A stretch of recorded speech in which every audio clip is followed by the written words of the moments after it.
Welcome, everybody. Welcome to the April 15th edition of the Downers Grove Village Council. It's great to see some guests tonight that are pretty special and some friends and neighbors that we don't often see. We're glad everybody's with us. We are going to start our meeting with the Pledge of Allegiance, but to do that, we're going to get a little help from a junior Girl Scout troop. You guys want to come on up?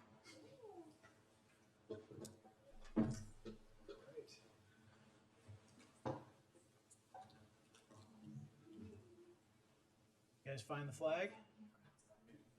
Yep, that's it. Go ahead. There you go. All right. Ready?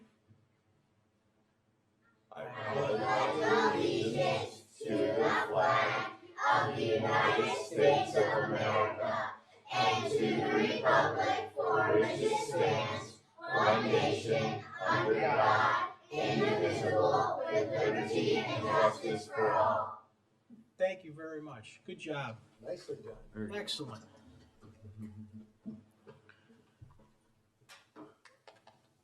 That was well done. Slow and loud, perfect for all of us old folks. Rose, would you please call the roll? Mayor Barnett, Here. Commissioner Jose, Here. Commissioner Sadowski-Fugit, Here. Commissioner Gilmartin, Here. Commissioner Glover, Here. Commissioner Tully, Here. Commissioner Davenport. Here. Welcome, everybody. Leslie, hope you're feeling better soon. Can we get a motion for electronic participation? Mayor, I move to allow electronic participation for the April 15th, 2025 Village Council meeting. Second. All those in favor say aye. Aye. Opposed? That passes. Welcome, Leslie. Thank you. Item 4 on our agenda, we do have copies of the agenda on those counters on that side, my left side, your right side of the chambers here if you want to follow along. Item 4, we have several proclamations this evening. We'll start with National Public Safety Telecommunicators Week. Whereas emergencies can occur at any time that require police, fire, or emergency medical services. And whereas when an emergency occurs, the prompt response of police officers, firefighters, and paramedics is critical to the protection of life and preservation of property. Whereas public safety telecommunicators are often the first and most critical contact our citizens have with emergency services, and the safety of our police officers and firefighters is dependent upon the quality and accuracy of information obtained from citizens. Whereas DuPage Public Safety Communications Center, known as DUCOM, serves the public safety communication needs of the village of Downers Grove and surrounding communities. Whereas while enduring long shifts and handling frequent life and death emergencies, DUCOM dispatchers set high standards in performing their duties in a dedicated, diligent, professional, and compassionate manner. Whereas DUCOM dispatchers provide a critical communication link between the residents of Downers Grove and police, fire, and emergency medical service providers. Whereas DUCOM dispatchers efficiently coordinate emergency services to ensure the health and safety of our residents, visitors, and travelers in our cities, towns, villages, and on our highways 24 hours a day, 7 days a week. Whereas DUCOM dispatchers are rarely visible to the public while performing an exceptional and essential service that deserves praise and recognition. Now therefore, I, Robert T. Barnett, Mayor of the Village of Downers Grove, do hereby proclaim the week of April 13th through 19th, 2025 as National Public Safety Telecommunicators Week in the Village of Downers Grove, and commend the devotion, compassion, understanding, and professionalism of the DUCOM dispatchers. Dated this 15th day of April, 2025, Downers Grove, Illinois. That is a group that, as mentioned, they're just as often unseen and unheard, but we count on them every day. A couple more proclamations here. These two are sort of related and always fun to remind everybody every year. This first one is Earth Day. Whereas the first Earth Day was enacted in 1970 and engaged over 20 million Americans to advocate for a cleaner environment. Whereas the 2025 theme for Earth Day is Our Power on Our Planet, emphasizing the importance of renewable energy in combating climate change and securing a sustainable future. Whereas the humankind faces a real global challenge affecting every community, including degradations of ecosystems, food and water shortages, and global and local climate changes. Whereas all species play a unique role in the complex web of life and contribute to the ecosystem of which all of Earth depends, and hence protecting our species is crucial to the survival of this planet and its inhabitants. Whereas many plants, wild animals, and pollinators live in urbanized landscapes and cities, therefore we have a responsibility to examine the ecological impacts of our actions and consider how to protect biodiversity. Whereas we are all caretakers of our planet, and our obligation to combat climate change should start with each of our own lives, and our cities should focus attention on reducing the environmental burden that results from the delivery of municipal services. Whereas environmental education, resource conservation, waste reduction, and environmental protection are necessary to ensure a sustainable future. Whereas it is understood that sustainability will only be achieved by meeting the needs of the present without compromising the needs of future generations. Whereas Earth Day serves as an important reminder of the constant need for environmental education, stewardship commitments, and sustainability efforts. Whereas every year on April 22nd, men, women, and children across the world participate in environmental stewardship activities such as stream cleanup, planting of trees, educational events, celebrating sustainable accomplishments, and more. Now therefore, I, Robert T. Barnett, Mayor of the Village of Downers Grove, do hereby proclaim April 22nd, 2025 as Earth Day, and I encourage all residents, businesses, and institutions to participate in programs and activities that will protect our environment and contribute to a healthy, sustainable future. Dated this 15th day of April, 2025, Downers Grove, Illinois. Jason, would you please come up and accept this proclamation? And girls, this is an Earth Day thing we talked about earlier. Why don't you guys get in the picture with Jason? Over here, sir.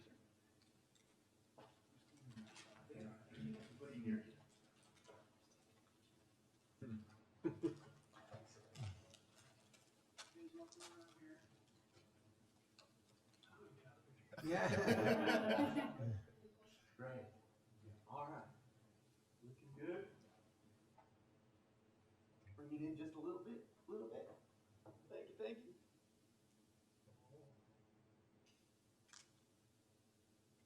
Smile. Nice, thank you. All right.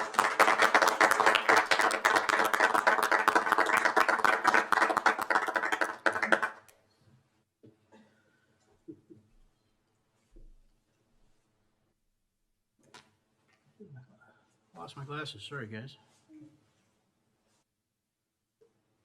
In my pocket. Like I said earlier, it's tough getting old. All right, Arbor Day. This is obviously closely related to Earth Day and also very, very important and something that we take pretty seriously here in the Village of Downers Grove and have for many, many years. Whereas in 1872, J. Sterling Morton proposed that the Nebraska Board of Agriculture set aside a special day for the planting of trees, and the first Arbor Day was observed by the planting of more than 1 million trees in Nebraska, reminding us that one person's initiative can make a lasting and meaningful difference. Whereas the last Friday in April has been designated as Arbor Day to encourage the planting of trees and their care and protection from insects, diseases, and mistreatments that destroy their beauty and usefulness. Whereas trees improve the physical environment of our community by producing oxygen, absorbing carbon dioxide, reducing erosion of topsoil by wind and water, assisting in the mitigation of stormwater accumulation, and providing habitat for wildlife. Whereas in 2025, the village will donate 250 tree seedlings to District 58 schools to encourage environmental stewardship and hands-on learning opportunities for students, fostering a greener community for future generations.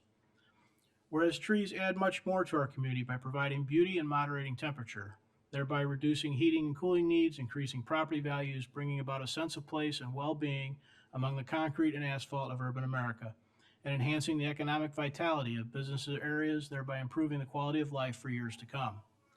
Whereas for nearly 4 decades, the Village of Downers Grove has earned national recognition for its exemplary tree care program, once again being named a Tree City USA for its commitment to managing and maintaining nearly 23,000 trees in public parkways. In 2024, the village further earned recognition by receiving the Tree City USA Growth Award, honoring its outstanding dedication to tree care and community engagement. Now therefore, I, Robert T. Barnett, Mayor of the Village of Downers Grove, do hereby proclaim Friday, April 25th, 2025 as Arbor Day in the Village of Downers Grove, and urge all residents to plant and care for trees now and for future generations. Dated this 15th day of April, 2025, Downers Grove, Illinois. One more time for the Scouts. You guys want to come up? We talked a little bit about you planting trees at Hillcrest.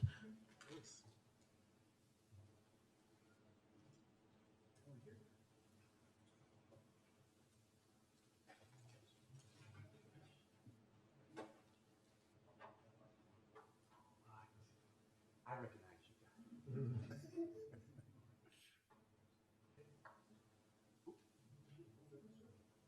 All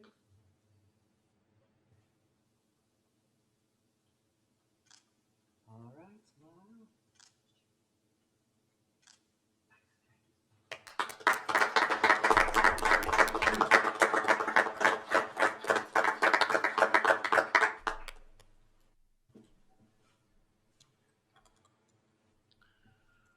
All right, thank you all for that.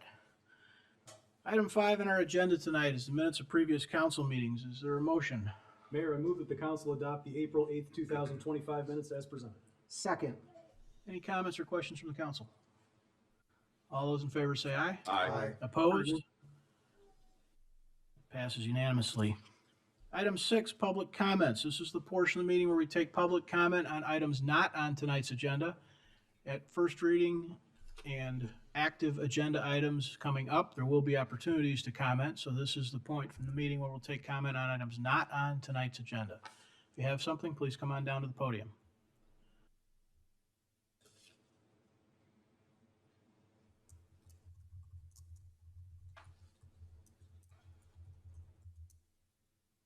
Good evening, Mayor and council members. I'm Scott Richards. I live at 1130 Warren Avenue. I know I'm wasting my breath, but I'm going to do it anyway. Every time I walk downtown, I'm blowing purple smoke out of my ears because of the number of parking spaces that are being taken over by the restaurants. It's a ridiculous amount. Just give you a few examples. Orange and Blue on Burlington. They have 9 tables and 36 chairs on the public street, taking up 2 parking spaces.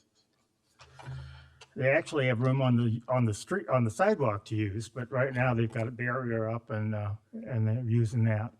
Wasabi on Main Street, they have 9 tables, 36 chairs in the public sidewalk. Plus they're using 2 parking spaces with a barrier around it. Cellar Door, Main Street, has 2 parking spaces being used for 6 tables and 14 chairs. You see, I didn't have anything to do today. Plus an additional 5 table with chairs on public sidewalk. The Foxtail Restaurant on Main Street has 4 to 5 parking spaces used for 21 tables and approximately 84 chairs. They have carpeting down, so I couldn't count whether it was 4 or 5 spaces. The new restaurant on Curtis, Bar Cheeto, I believe it is, they're not even open yet, and yet they're one of the biggest offenders so far. They have barriers blocking off a large area, you've got to go see it, extending to the White Lane divider near the middle of Curtis Street. So we got a total of 21 parking spaces that the rest of the town can't use. Other businesses in town, I'm sure they would like to have their customers park in downtown once in a while. So it's enough is enough, is basically what I'm saying. Enough is enough. Thank you.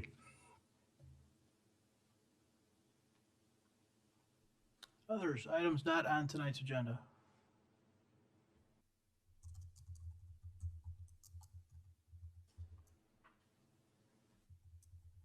Clorinda Greco, been here 40 years, commercial property owner and business owner. Thank you, Scott. I also want to add to what he just said, that the restaurants don't pay a penny, not 1 penny, for using that and adding to their square footage of their restaurant. So this is all going to be on the taxpayers. And the restaurants don't pay anything. I just don't understand. Okay. I came here to talk about the lead pipes that I talked about last week. And maybe I didn't make myself clear. I'm not saying you're not going to do it or anything. What I'm saying is people here have lead pipes that need to be changed. And you might be in compliance to whatever the government is saying. But every day, every week, every month, every year that these people are drinking and using this water could be doing some type of damage to them, okay? It needs to be fixed. So if the government is giving us until 2030 or whatever they're giving to us, and they have some money that they're going to pay us, the longer we wait to submit how many houses we have that need to have these pipe changed, and then go to the government and say, hey, we need X amount of money to do this, and you wait till the last minute, who knows how much funding is going to be left, if there's going to be any funding left. And then I'm sure all the towns probably are dragging their feet, just like you tell the kids, don't wait till the last minute to get your book report done, you know, you're not going to be able to do it. We're going to reach out to these companies that are going to be doing this work, and they might all be booked. So guess what? If they're busy, the prices they're going to charge you are going to be even higher. Supply and demand right there. I think that should be a priority, that we should move a little quicker with that. I know you hired a consultant to help to try and find these homes.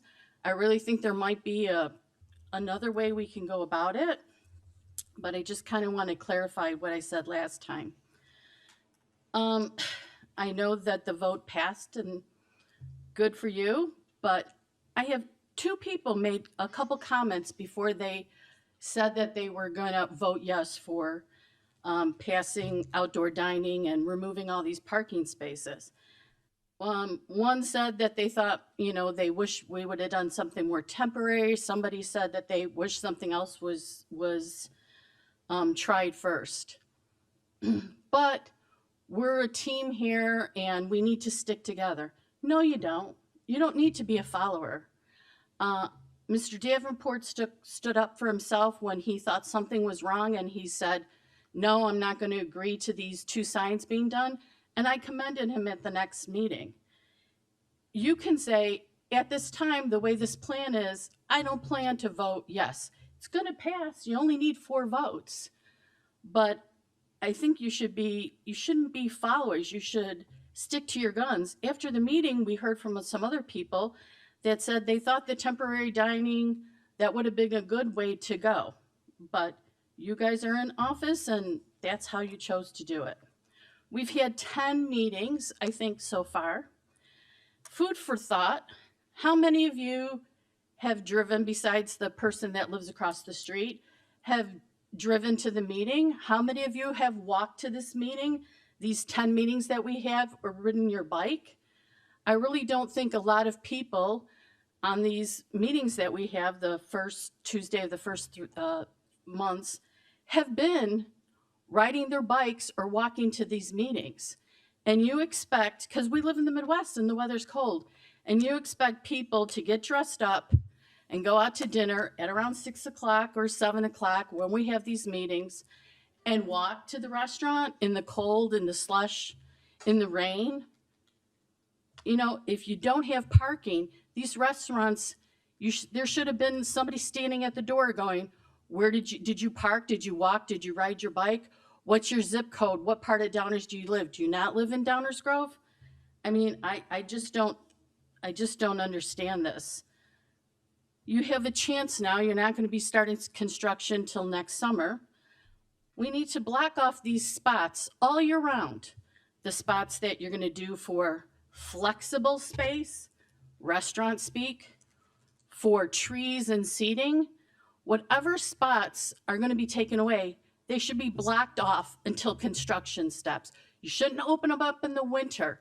Maybe the restaurants and the other business, their people will start complaining, and maybe not just a few of us will come here and say, stop it. I don't think it could be stopped. It's voted on. I think you can unvote for it, but so I would suggest that you do that. The barriers are up. Put the other barriers where you're taking the 15-minute spots away for people that want to drop off their cleaning or pick up their food or drop off their shoes.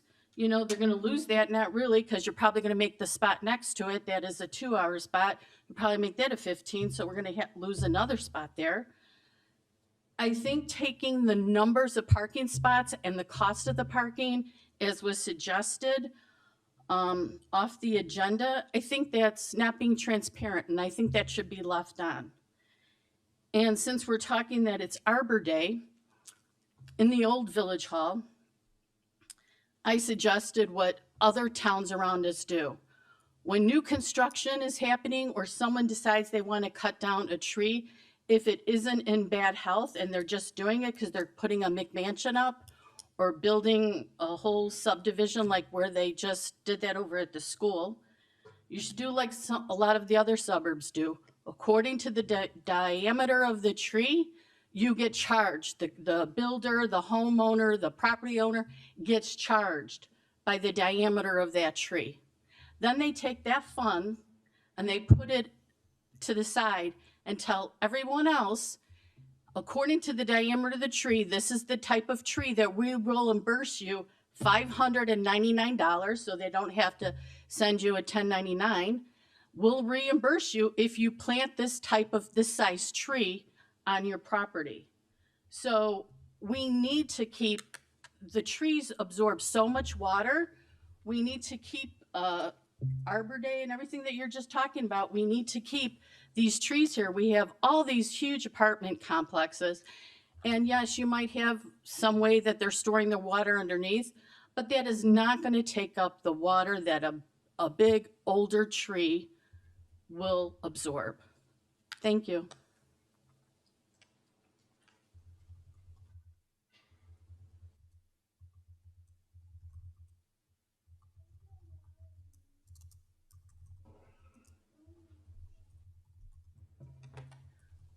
Janet Winningham. Echoing some of the things that have been said tonight.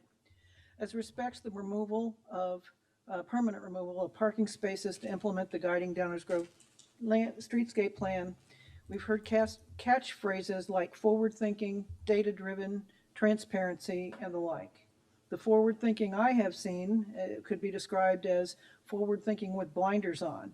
You would not be deterred in your race to deliver outdoor dining benefits and profits to the restaurants at the expense of the taxpayers and the detriment of thousands of residents who should have access to convenient downtown parking. We paid for it after all, and now we will be compelled to pay for these changes. You refuse to test out the plans by blocking off the spaces through the coming year to gauge the public's reaction. It happens that I walked out of the last week's meeting with the consultant who volunteered that he thinks that suggestion of test runs is a good idea.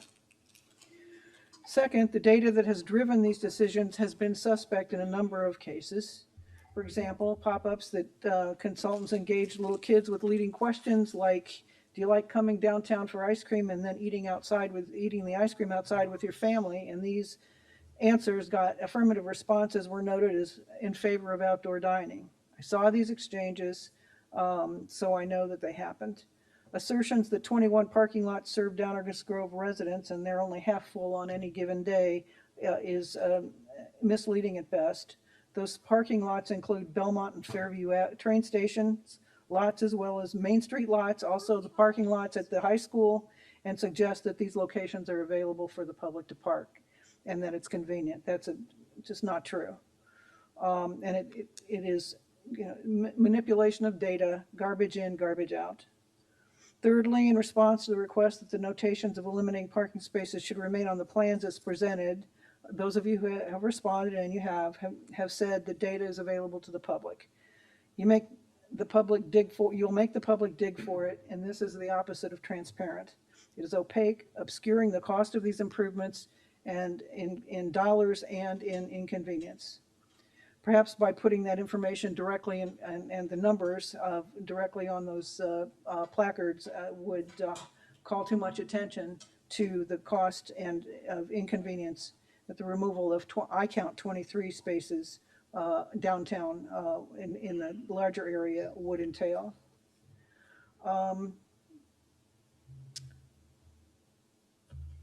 To follow up with the comment about the collegiality of the council and the lack of debate about the different points of view. It was Mr. Tully who suggested that he would prefer that the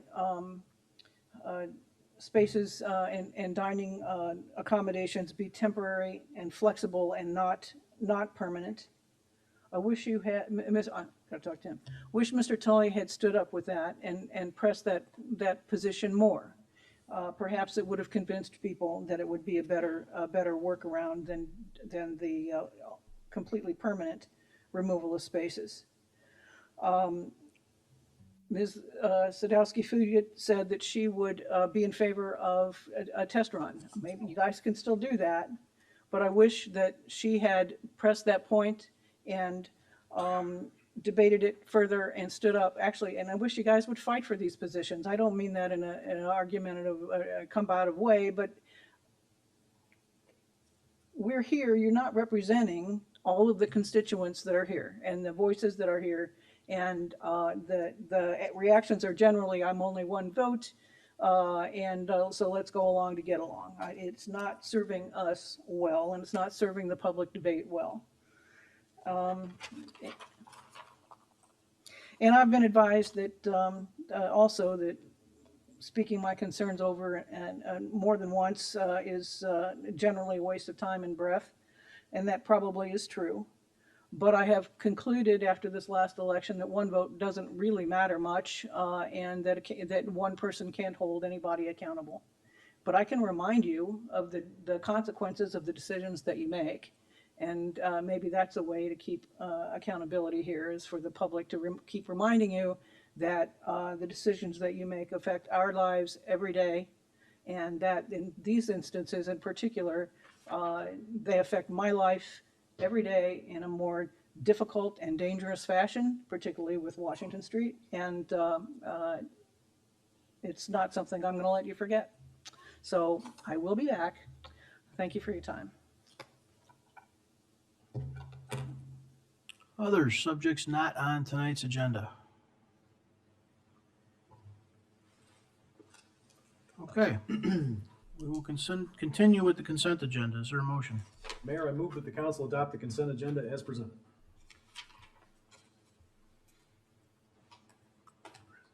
Second. Oh, man, Leslie. I'm sorry, Leslie. I Really, really need you here, Leslie. One job. You were practicing too. All those in favor say Sorry aye. about that. Aye. Opposed? Aye. That passes unanimously. Thank you. Active agenda tonight. This is the portion of the meeting. It's item 8 on your agenda where we take up items on which we plan to take action this evening. These are items we would have discussed at least once before, sometimes multiple times prior. Is there a motion concerning 3900 Finley Road? Mayor, I move that the council adopt an ordinance annexing 3900 Finley Road to the village of Downers Grove, Illinois, as presented. Second. Any audience comments or questions on annexation of 3900 Finley Road? Council comments or questions? Rosa, please call the roll. Commissioner Jose, Aye. Commissioner Gilmartin, Aye. Commissioner Davenport, Aye. Commissioner Tully, Aye. Commissioner Glover, Aye. Commissioner Sadowski-Fugit, Aye. Mayor Barnett. Aye, that passes unanimously. Is there a motion concerning zoning at 3900 Finley? Mayor, I move that the council adopt an ordinance rezoning certain property located at 3900 Finley Road as presented. Second. Any audience questions or comments about this item? Council comments or questions? Rosa, please call the roll. Commissioner Jose, Aye. Commissioner Gilmartin, Aye. Commissioner Davenport, Aye. Commissioner Tully, Aye. Commissioner Glover, Aye. Commissioner Sadowski-Fugit, Aye. Mayor Barnett. Aye, that passes unanimously. Next 4 items on our agenda are ordinances 10735, 36, 10747, and 48. All have to do with zoning in the Fairview area. These are things that we've been talking about for quite some time, so I'll welcome any input, comments, or questions from the audience before we take votes on those 4 items. Anyone want to discuss or comment on the zoning changes proposed in the Fairview area?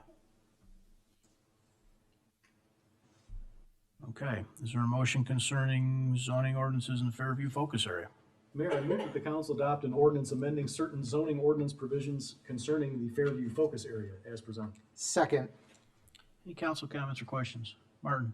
Thank you, Mayor. I first of all want to just thank our staff and everyone in the Planning and Community Development Group. This is very exciting. It reminds me of many, many years ago when we did the same thing with downtown transition, downtown core, and we didn't know what would happen. We were hopeful of a number of different things coming out of it, the associated TIF district, and it has really spurred a lot of both public and private change. and all for the good. And I know not everybody will necessarily agree with that, but it's certainly consistent with the plan that was put forth 20 years ago. And in my opinion, humble opinion, it's exceeded all expectations by far. So this is very exciting because to me, this is another milestone in Downers Grove where we are taking steps with respect to a different part of town. And it will take probably as long for it to achieve the type of success that we have seen and are currently enjoying and will continue to enjoy in the downtown and immediate vicinity. But this is the start. So this is pretty darn cool. And I also want to thank everyone who did all the work on this, the council, the public. This has been a really good example of engaging with the community, engaging with the property owners, discussing twists and turns, ideas, making adjustments, tweaking things here and there. And the fact that this has been so well received, even in concept, I think is a real tribute to the way it's been handled, the way it's been presented. It's almost like you've done it before. So I think that this is a good compromise on a number of different issues. It is a plan, and like with what we did in downtown 20 years ago, there will be things that will change over time, either out of necessity or because they just make good sense. We're currently talking about possibly making some changes to a plan that was put in 20 years ago in the downtown area because things have changed and things have developed. So as we see this new impetus take off and grow and become the future, future councils will look at this and say, it was a good plan. It is hopefully encouraged and incentivized what we wanted to have happen. But I'm convinced that it will be successful. And like with what was done 20 years ago, successful beyond our imagination and beyond our means. So some of us won't be around to see this point 20 years from now. Some of us hope we're not around physically around, yes, but maybe not here, sitting right here in this room 20 years from now. I hope we're all here 20 years from now. But maybe enjoying a stroll down through the Fairview Focus area instead of debating the lines on the map. So I'm just very thrilled, and I just wanted to take a moment, Mayor, to underscore what I think is a pretty important milestone for this community with respect to this plan, if it's anything like what was done before. Thank you. Thank you, Martin. Greg, please. Thank you, Mayor. I too want to thank staff and everybody who had a role in this. This was a Herculean lift over the last couple of years to get all this done. And it's particularly meaningful that we're getting it done tonight. So many, many thanks to everybody, and looking forward to voting for it. Thank you, Mayor. Thank you. Chris? Yeah, thank you, Mayor. I don't want to repeat what my colleagues have said. I agree with everything, although I'd like to see all of you in 20 years. But what I do want to say, and again, thanks to everyone who's hard work on this, I think this was a great example of where some of the experience that we have on the council has benefited us and some of the new blood has benefited from us. So we had, I think, the perfect mix of understanding how downtown was done and what we learned from there, as well as new ideas. And I think that flexibility came out perfect in my view in the plan. As Martin said, there may be changes as things come along, but I was just really proud to be a part of that process and thank all of my fellow council members for that contribution. Thank you. Thank you. Leslie, anything? Yeah, I won't say too much because my voice is terrible, but I do just want to echo all of my fellow colleagues. Really thrilled with how this process played out. I'm excited with the compromises. As somebody who has been advocating for affordable housing, I'm excited that we were able to include some of those incentives in some of these spots. And as somebody who lives off of Fairview Avenue, I'm just excited to see how this might play out in 10, 20, 30 years, knowing that one, this is a long process, and two, it's not necessarily a village-driven process. You know, we know that a lot of this is privately owned, and it's just going to be, turnover, as the years go on. So I'm excited to see what may come over the years, but appreciate all of the work that was done by my colleagues, by staff, the engagement with the residents, and I'm very excited to vote for this today. Thank you. Thank you, Leslie. Anyone else? I want to just pick up on something Chris said and also something Leslie said and tie it into some some of our comments and thoughts as we go forward, sort of as an organization here. There were compromises, and there were inputs that were brand spanking new and inputs that were really, rooted in history and experience. And partly what was going on there was that all the viewpoints were in fact represented. They were represented, they were brought to light. Some won the day, some did not. There were, I think, 3 or so issues that we kind of got down to. But as Leslie said, they're compromises. And I guess I personally feel like we all should be pretty proud of that. Others have said that here, but I want to say it again, because it is in fact the type of thing that when you represent every viewpoint, the representation part is in the debate and in the deliberation and in the discussion and in the formulation of policy and ordinances. It doesn't mean representation can't possibly mean that every idea that's out there makes it at the end. But everything gets a fair vote, everything gets a fair hearing. I would try and quote Mayor Cheever, but I'll screw it up. But the point being that everybody's heard. And that's, I think, the most important thing, and I think we should all be proud of this. Any other comments or questions? Rosa, would you call the roll? Commissioner Jose? Aye. Commissioner Gilmartin? Aye. Commissioner Davenport? Aye. Commissioner Tully? Aye. Commissioner Glover? Aye. Commissioner Sadowski Fugit? Aye. Mayor Barnett? Aye, that passes unanimously. Is there a motion concerning the FC area? Mayor, I move that the council adopt an ordinance rezoning certain property located in the Fairview focus area to FC Fairview Core as presented. Second. Any additional comments from the council? Leslie, anything in particular on this? No, nothing. I won't have anything moving forward, so you don't have to worry about coming to me anymore. Thank you, Mayor. Will not bug you. All right, Rosa, would you please call the roll? Commissioner Jose? Aye. Commissioner Gilmartin? Aye. Commissioner Davenport? Aye. Commissioner Tully? Aye. Commissioner Glover? Aye. Commissioner Sadowski Fugit? Aye. Mayor Barnett? Aye, that too passes unanimously. Is there a motion concerning an FB area? Mayor, I move that the council adopt an ordinance rezoning certain property located in the Fairview focus area to FB Fairview Business as presented. Second. Council comments? Rosa, please call the roll. Commissioner Jose? Aye. Commissioner Gilmartin? Aye. Commissioner Davenport? Aye. Commissioner Tully? Aye. Commissioner Glover? Aye. Commissioner Sadowski Fugit? Aye. Mayor Barnett? Aye, that too passes unanimously. Is there a motion concerning an FT area? Mayor, I move that the council adopt an ordinance rezoning certain property located in the Fairview focus area to FT Fairview Transition as presented. Second. Rosa, please call the roll. Commissioner Jose? Aye. Commissioner Gilmartin? Aye. Commissioner Davenport? Aye. Commissioner Tully? Aye. Commissioner Glover? Aye. Commissioner Sadowski Fugit? Aye. Mayor Barnett? Aye, that too passes unanimously. Moving on away from Fairview, is there a motion concerning the village budget? Mayor, I move that the council adopt an ordinance providing for an amendment to ordinance number 6008 and the Village of Downers Grove budget for fiscal year 2024 as presented. Second. Any audience comments or questions on this item? Council comments or questions? Leslie, anything on this one? Just as always, a huge thank you for a great, responsible budget. Rosa, please call the roll. Commissioner Jose? Aye. Commissioner Gilmartin? Aye. Commissioner Davenport? Aye. Commissioner Tully? Aye. Commissioner Glover? Aye. Commissioner Sadowski Fugit? Aye. Mayor Barnett?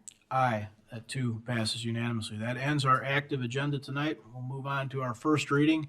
This is the portion of the meeting where we take up items for sometimes the first time, sometimes multiple times. But these items discussed now will not be items we will be taking formal action on this evening. Dave? Just one item on tonight's first reading, Mayor. It's a resolution approving a master license agreement with Metro FiberNet LLC. This is for them to install and operate a high-speed internet system throughout our village. The council has been individually briefed in some detail. The council briefing is really reflected in the staff report, especially page 2 in the bullet points. So we wanted to get right to the presentation from Metronet, just a brief presentation from Ben Rusick from Metronet.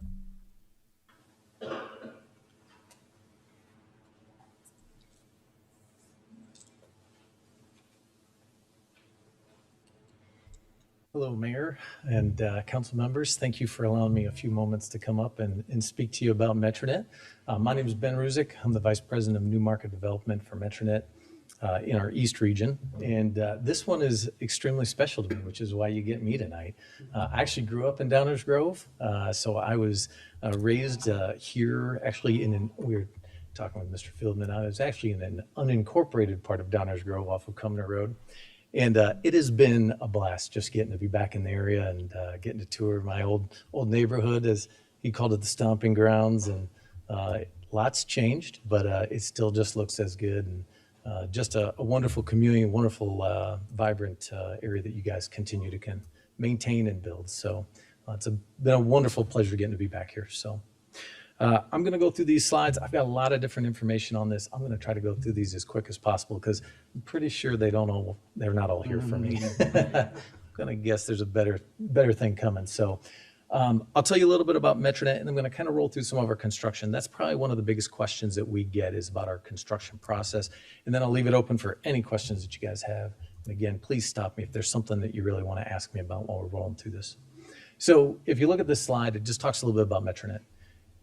Metronet was started back in 2005, and we got started because the owners of our company, Al Sinelli and John Sinelli, were presented with a rural grant that said, hey, what happens if you take fiber and you put it in a small town, and in this case, it ended up being Greencastle, Indiana. If you put fiber in this small town, they wouldn't get fiber for a long time. We're just curious, well, what would happen? That was the whole point of the study. And when they got done with this, they sold their businesses, they put their money and created Metronet and said, this is what we want to do the rest of our lives. Because they saw the difference that it made in the community. People were excited about it. And it was something that people saw a big value in.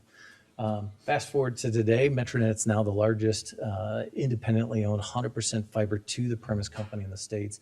And that just comes from their continued passion and providing great customer service, a fantastic product of fiber internet and fiber phone, provided in a way that when we construct in town, we respect the villages and the towns that we build through, knowing that every day that we're in somebody's yard constructing, we're running across potential customers for Metronet, and we want to take care of their properties the way we want to be taken care of. And all those things combined have created what you see on this map in the different states that we're in. We have 3 more coming this year, which we're really excited about.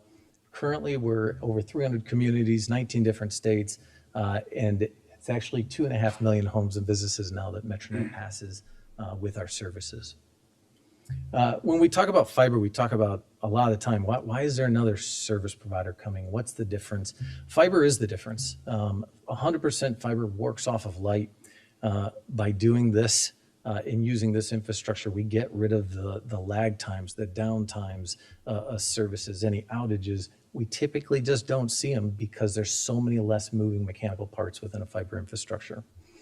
When we talk about quality of life, we talk about the fact that originally internet was what? Emails and getting on and chatting online, or video games then eventually, right? Well, now video games aren't just video games, but they're people's careers. You know, we have young men and women making more than I'll make in my entire life playing video games, which is fantastic, but they need this type of network to be able to be competitive in the sports that they play.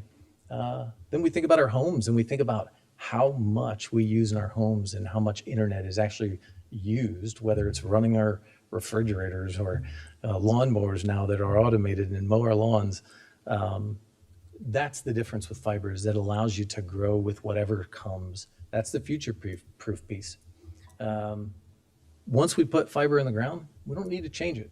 I don't need to take that fiber back out of the ground and upgrade the infrastructure. It's glass lines.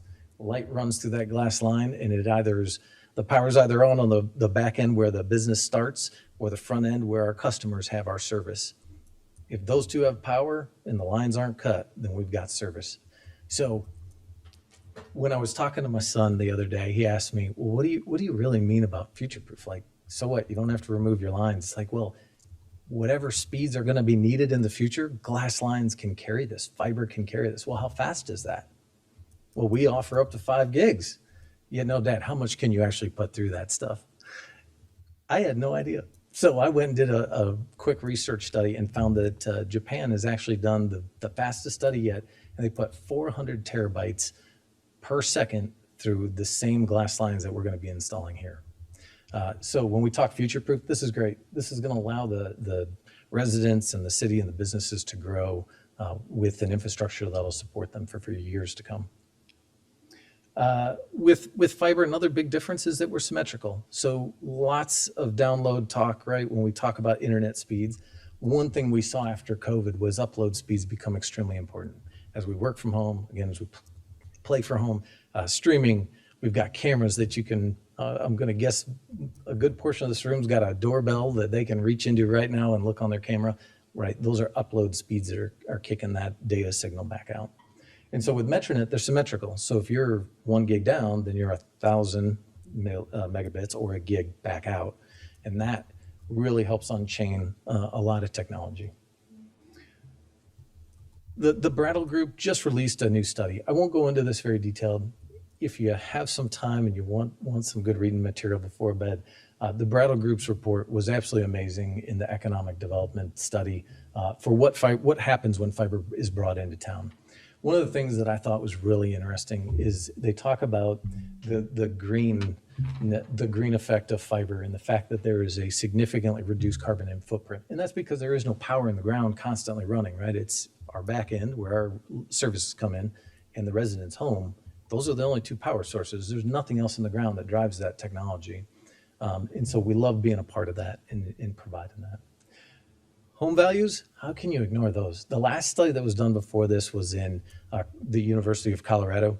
It came out and they said about 3.5% was the home value increase the minute fiber hits the door. Now what they're saying after COVID, the importance of this, of internet, you're looking at 14 to 17%. Where is it? Somewhere between 3.5 and 17%, I guess. One thing we do know is that when you talk to realtors, one of the main questions that get asked now is there fiber to the door? What's your internet provider? What are the speeds being offered?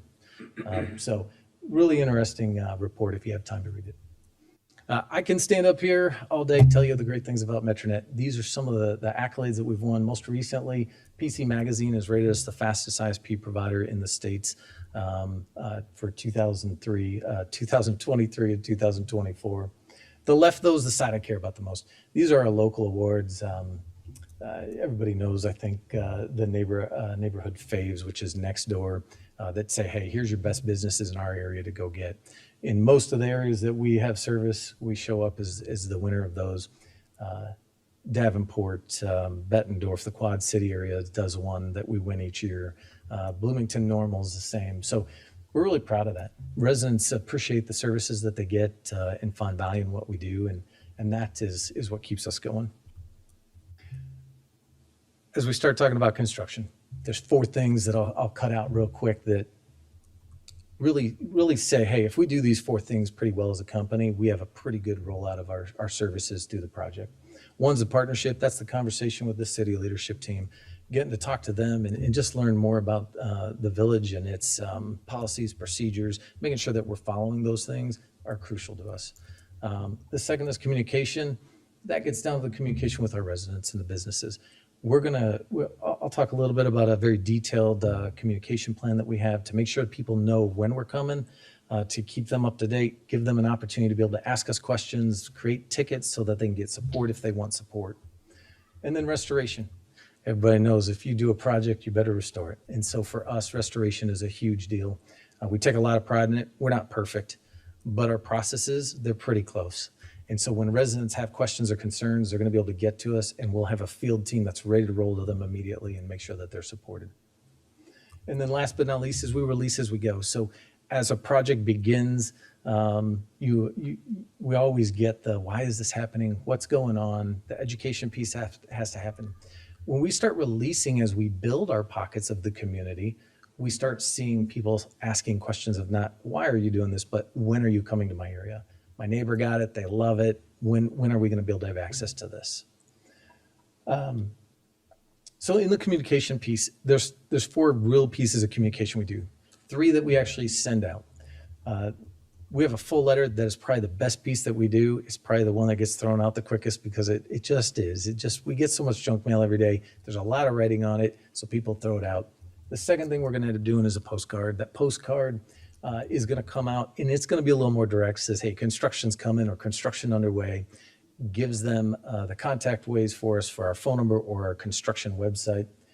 Last but not least is that yard dart. The yard dart will go out in front of mailboxes that says, hey, construction's imminent. Here's our phone number. Here's our website for construction questions. Anything you need, let us know ahead of time. And then last but not least, we will put out, when applicable, if there's a good entrance to a neighborhood, we'll put out like a realtor sign, if you will, on an H-frame that just says, hey, Metronet's constructing. If you have questions or concerns, please give us a call. We take that with us at the end of every day. It's just to make sure the neighborhood knows that we're there as a reminder. Each of those, like I said, they have a phone number and a US-based phone tree that they can reach out to and get support immediately, or they can go to our website. Our website is fantastic. It gives them a lot of education points about what's an easement, what's the right-of-way, why do we have the ability to be working there, what to expect while we're constructing. And most importantly is the questionnaire or a form that they can fill out that says, hey, I have a question, I need support. Maybe it's restoration. Maybe it's, I want to let you know I've got an underground dog fence. Julie doesn't mark that stuff, so they won't let us know. We want to hear those things so that we can be the best neighbors as possible as we're constructing. As we construct, we're going to construct and we're going to kind of digest a city in pieces. That map there is Findlay, Ohio, a build that we just got done with recently. A little bit larger town, so it shows all the different, what we call LCPs or local convergence points. It's just an old fiber acronym. That says, hey, this is where we're going to build. They're typically about 200 to 500 homes in that polygon, and we're going to work in those. That's also how then we release our communications so that residents know when we're getting ready to come. As we do that, we're going to work with the village team to make sure that we've got all of our permits right, that we have got maps in. Downers Grove is a tree city, and so that becomes very important to us. We've got that overlaid on our maps to make sure that we're protecting the trees here in town as well. Before we start, we do a construction kickoff meeting in which we'll get the entire team that'll be involved in this project. And we'll have really good conversations with them, make sure that, again, we're following all process and procedures. And then as construction starts, we're going to have a monthly meeting. Those monthly meetings are going to be there just to make sure that we're doing everything that I'm talking about right now, that we're taking care of the village, that we're answering questions, that if you guys have questions that you've sent into them, that those are being able to get back to us. But those become very important to make sure that the work is going as planned. Our field crews, you'll never have to wonder if our crew in town is Metronet or if it's somebody else. All of our guys and girls will be wearing high-vis vests. They'll say Metronet on them. They all have Metronet badges. Safety is a big deal to us. There's a lot of imitators nowadays, and so we will make sure that they all have their badges either in their chest pocket or they'll have it on their armband like this gentleman did. Our trucks are all marked with Metronet's name. And so as we're constructing and we have our construction crews in town, each one of those contractor crews that we have will have a supervisor per 3 crews to 5 crews. On top of that, Metronet has its own supervisor crew, which will then monitor 3 to 5 crews as well. We'll basically pair them up with the other supervisor, and we will work to alternate so that we're never in the same space at once, making sure that we're having as much direct vision on that construction project as it's happening. Restoration. So restoration's a big deal. These pictures here, this is one of our bigger boxes. This is on an arterial way, but it was the only one that I actually made it the whole day with them. So they tuckered me out. But this gives an example of what we expect same day. So that box got dug out by hand. The box was placed, tamped, our conduit was placed, and then the box was closed up and restoration placed around the box and taken care of. By the end of the day, that is what we expect everywhere that we build. If that doesn't happen, if there's something that happens that stops us, a storm's coming, we will put up orange snow fencing, signage to make sure that people know of the potential hazard, but we will have them completely barricaded and make it so that people can't accidentally fall in a hole. Those are very rare. Just because of what we do, we don't want to leave anything open. Responsive rates on here. Response rate's a big deal to us. Those tickets that I talked about, whether somebody calls in or they put in a ticket, it always ends in a ticket. The team on the phone is going to create that ticket for them. That ticket has 24 hours that they have to get responded to. If that doesn't happen, it goes all the way up our chain. It comes to me. It comes to all the way up to the owner of our company, John Snelly. And the reason for that is we know if we take care of a resident's question within 2 hours, heaven forbid, of their actual engagement, we know that they're going to be much more comfortable going, okay, all right, this might actually get taken care of. And then we can have great conversations and make sure they're fully supported. Post-construction, the top pictures, the round flush boxes, those are our what we call flower pots, and that's what's actually going to be in the utility easements and within the right-of-ways. They're round in this picture. They are square now. We found a little bit more durable box. They're actually rated. You can roll lawnmowers and everything over them. It doesn't matter. They all come with hockey pucks inside of them that have a locator, so that if people want to put mulch on them, they want to put their own flower pots on our flower pots, right? It doesn't matter. We'll find our boxes. The bigger boxes down below, those are the ones that are running out of the right-of-way. Those are where our vaults are going to be that have our terminal splice spots. And then all that infrastructure we placed is like a little highway, underground highway for our fiber lines. And so as somebody calls and says, I want to get service, we just have to hook up to that terminal and then run our fiber right through those lines and right up to the residents' homes. So last but not least is our community commitment. So one, we believe in customer service. It's a big portion of what Metronet was built on. But our other part of our DNA is our local presence. We want to be a part of our communities. We're going to have a field staff here doing installations and support of our network that live in town. We're going to have our residential sales teams. We're going to have our what we call a special projects crew. Once construction's gone, the special project crew stays in town as you grow. So as new developments come up and fiber's needed in different areas, they're going to be the ones in charge of bringing it to them. But we also want to get involved with the projects that you guys have going on, your sponsorships, parades, the fun things that we can do to help sponsor the great things that you guys are already doing in town. So that's a little bit about who Metronet is. What questions do you guys have for me? Martin? Thank you, Mayor. I appreciate the very thorough presentation. I will start by saying that talking about history, and I absolutely reiterate the mix of fresh and seasoned. I think it's very important. So I appreciate that, Commissioner. Years ago, we were talking about how wonderful it would be if Downers Grove could be a fiber community and have fiber and the advantages it would provide, not just for our residents, but also for economic development. So I'm very excited about this. And I was having conversations with a client today about 70 terabytes. So 400 is pretty exciting. I'm pretty jacked about that.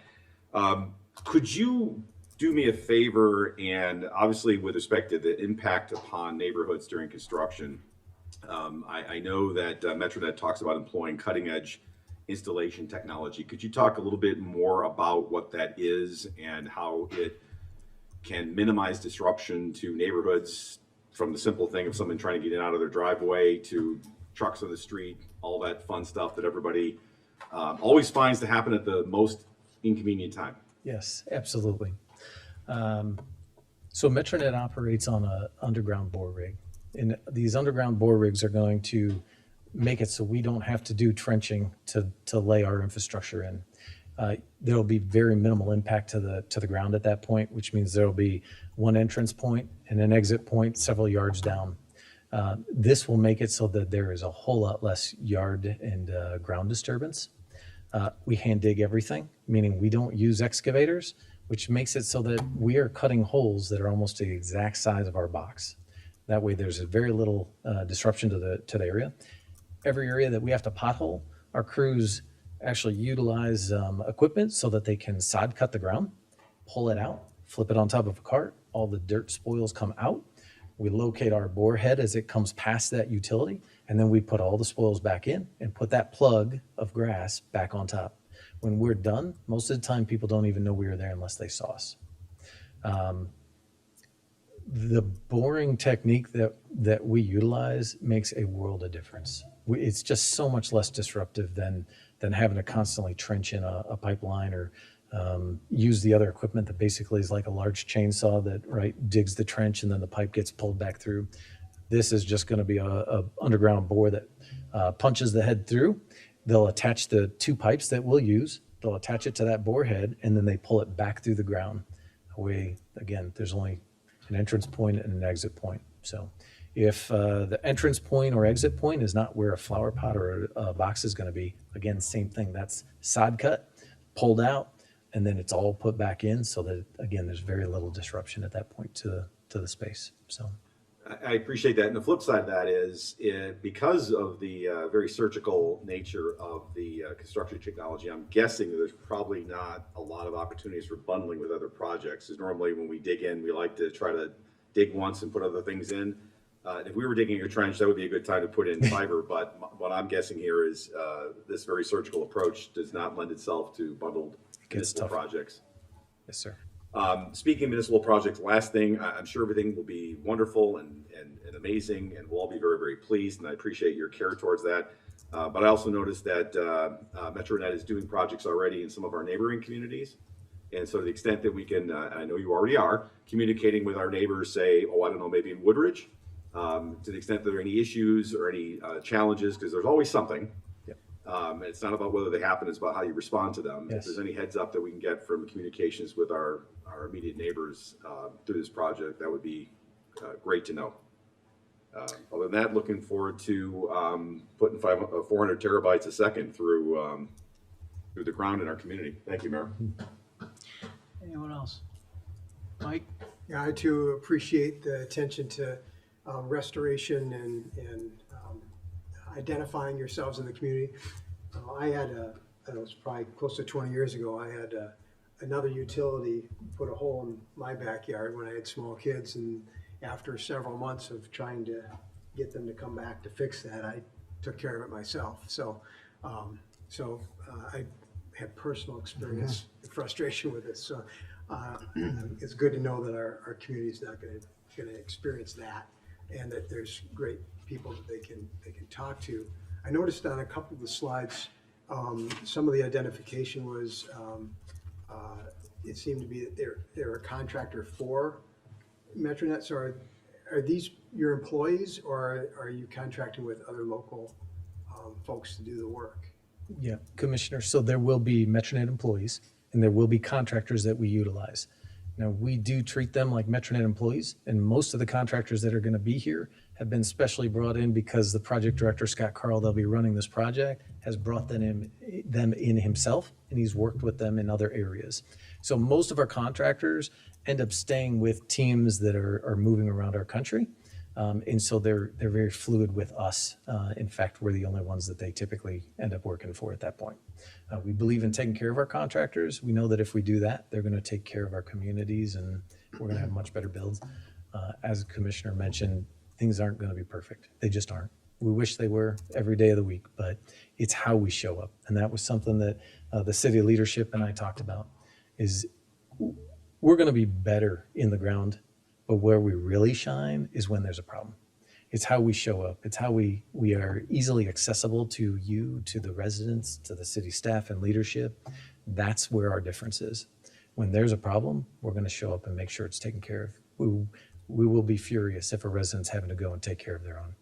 Well, in addition to the communication that you're providing, I understand we're going to have on our website as well some information about that too, right? That's correct. As Ben was saying, that we'll coordinate on the communication. So they'll be doing communication. We'll be doing communication as well. Working in tandem, it'll be on our website. There'll be Village e-News, other forms of communication that will be coordinated. Excellent. So one last curiosity question. How deep are the lines? Yep, 18 to 24 inches is what we call the sweet spot. You're staying away from any of the majors, and you're running into very, very limited amount of stuff in that range. So, Very good. Thank you. absolutely, thank you. Chris? Thank you, and thank you for the presentation. So how did you get to DG? Can you tell me about the surrounding communities? Give me some examples of why you came to DG. Yeah, absolutely. So when I started with MetroNet 8.5 years ago, we had just left Indiana and started our second state, which is Illinois. And we started in Romeoville and Plainfield, Illinois. And then we went to Oswego, went over to Yorkville, Sandwich, Plano. Then we went up the Fox River. So we go up to Aurora, North Aurora, Geneva, Batavia, St. Charles, South Elgin. Grew out to the Quad Cities. So Moline and all the Illinois state cities over there. Just recently, we moved up to McChesney Park and Loves Park. Roscoe and Rockton are actually getting ready. Actually, I think drills just hit the ground here recently. And then most recent after that has been Round Lake Beach. Why Downers Grove? Because I'm from Downers Grove. Nice. I found that, you know what? Metronet was getting, excited about the opportunities in Illinois. And I said, man, I know where I want to go. Let's go build my hometown, man. And Metronet began looking and, small rural was where we started. That was our grassroots. We began growing into larger. And as we got the ones that were really, just screaming for help, taken care of, it allows us to then start looking at, hey, in our own research, what are we seeing where there's less fiber? Where are communities that we know we can make an impact and support? And so when they start asking us, right, then at that point, we're able to say, hey, I know some areas. And I have very limited knowledge of this stuff, but is there a sort of a chain effect? If a town like Woodridge is doing this and we're right next door, do we benefit from that? Or if other towns that border get involved, is there I assume there's a benefit just in terms of more presence in the area. Is there a technical or other benefit of that? When we talk about how we build, we have to build in a way, because it's 100% financed by Metronet, and make sure that's very clear for everyone. There's no finance dollars from state, federal, right, or the city itself. Because of that, we have to be very responsible to our financiers. And one way that we can do that is by saying, hey, as we go to build an area, we look at what we call an anchor. And the anchor being, hey, this cluster of towns, or this town, makes it so that it's very cost supportive for the model. And once we get that, then we can look at how can we grow from that. Now, with Downers Grove, you guys are what we would consider an anchor portion of what we're doing because of the density and the population that you have. It helps lower the cost so we can support others then that are farther out on the outside spectrum. So, as we grow out to Oak Brook or Burr Ridge, we're a little bit more spread out. But as we do this together, it creates a very effective cost model for Metronet to be able to say, yes, we can go and build. So a town like Downers Grove is beautiful. You guys have a wonderful town. Your right-of-ways and the easements are supportive of what we do. And so it should make a very nice build and provide a service that's going to be something a lot of people really need. And this plan is to cover our entire village? Yes. Okay. Our plan is to build everything we can.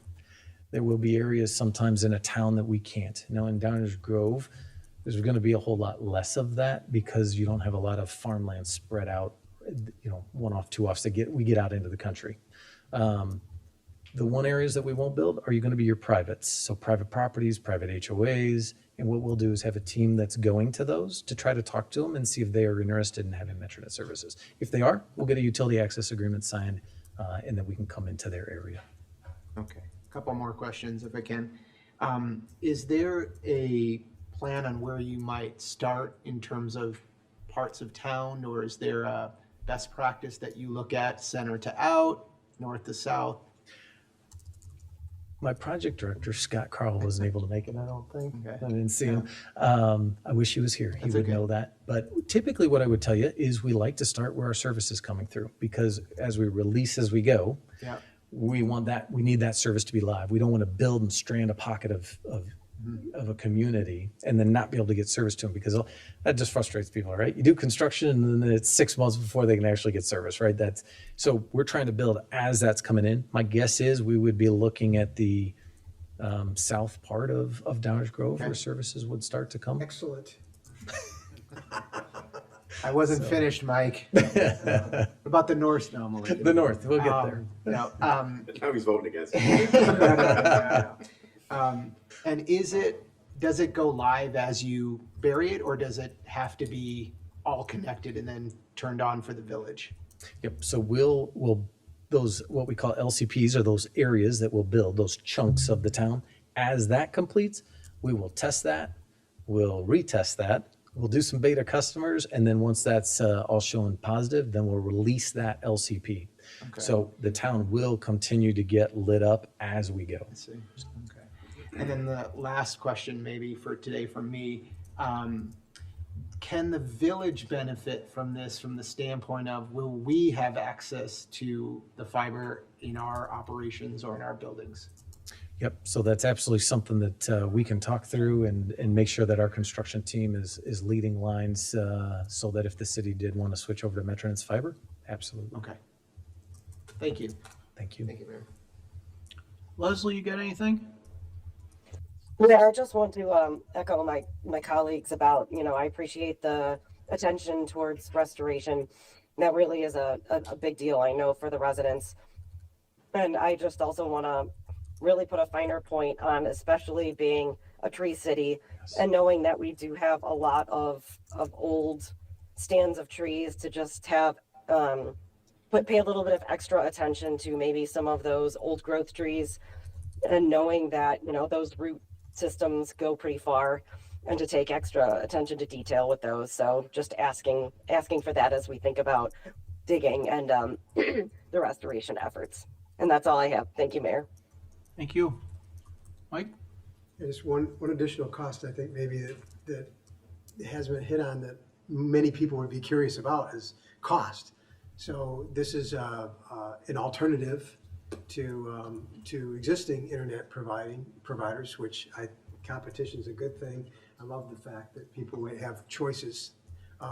If you can't give us some feeling for kind of a cost comparison, if you will, for a typical homeowner, maybe just as an evidence of success, when you go into an area like this, how many households do you typically see switch over and take advantage of your program versus what's currently being offered? Good questions. One of those I might have to answer offline. Okay. But as far as service, I can tell you that our services, we believe to be far superior. Our pricing isn't. Our pricing is right in line. And to be honest, when we come into a town that doesn't have fiber, we're typically even lower than most. That'll change. Competition's good. It's going to help lower others that should have maybe lowered or could have lowered previously. But now there will be a real reason for that. Metronet will continue to keep its pricing the way we always do. We don't play games. We do offer a promotion because everybody expects that when you come. And we'll have those for everybody. But once the promotion leaves, our prices don't keep increasing. Again, 8.5 years with Metronet, never had a price increase. Seriously? Yeah. So Metronet takes a lot of pride in making sure that the services we provide are at a price that we know we can operate as a business on. I'm talking services. I should say, I guess we did have a $2 increase. We have something called a technology service fee. It maintains all of our services, our lines. You damage your line of ours, you damage our equipment, you break our equipment on accident, we replace it free of charge. There's no truck roll fees, there's none of that stuff, so there's no surprises. That's the only one that went up just with inflation this last year. We did increase that by $2, but actually it was over the last 2 years, it was $1 each year. But anyways, our services have been the exact same the entire time though, which is something we're very proud of. So services, 150 megs, that'll be the slowest speed that we offer, 150 down, 150 up. Right now, the promotion we are running on that is $29.95 a month. That is on fiber, which means it's a whole lot different than traditional. So it's pure speed coming out of that. On a gig, we're offering a promotion right now that is good for 3 years, and it's $54 a month. So pretty awesome pricing if you ask me. So Thank you. Any other questions? Yes, sir. Danny, go I ahead. don't know if I missed it, but how long will it take for this to reach all Downers Grove residents? great question. Thank you. In Downers Grove, I without Scott here, I'm going to put words in his mouth. I'm going to commit him to my guess would be 18 months, 20 to 22, 24 months, something like that, 18 to 24. Yeah, it could be a little quicker. It all just depends, right? The trees will be a big deal, as Commissioner had mentioned. We don't know what that'll look like. We built Tallahassee, huge tree town. Once we get the hang of things, we normally can keep moving and it doesn't slow us down too much. So I would guess good time frame would be that.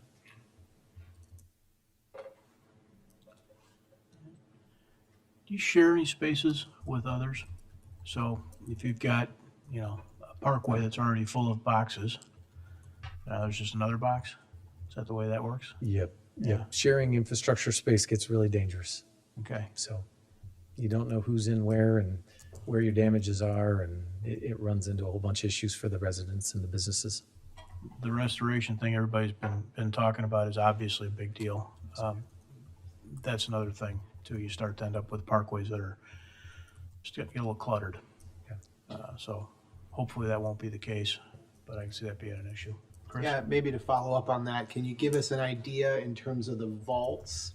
How many how long a stretch might be expected, or these flower pots, what you might see in a block or 2 or 4 area? Yep.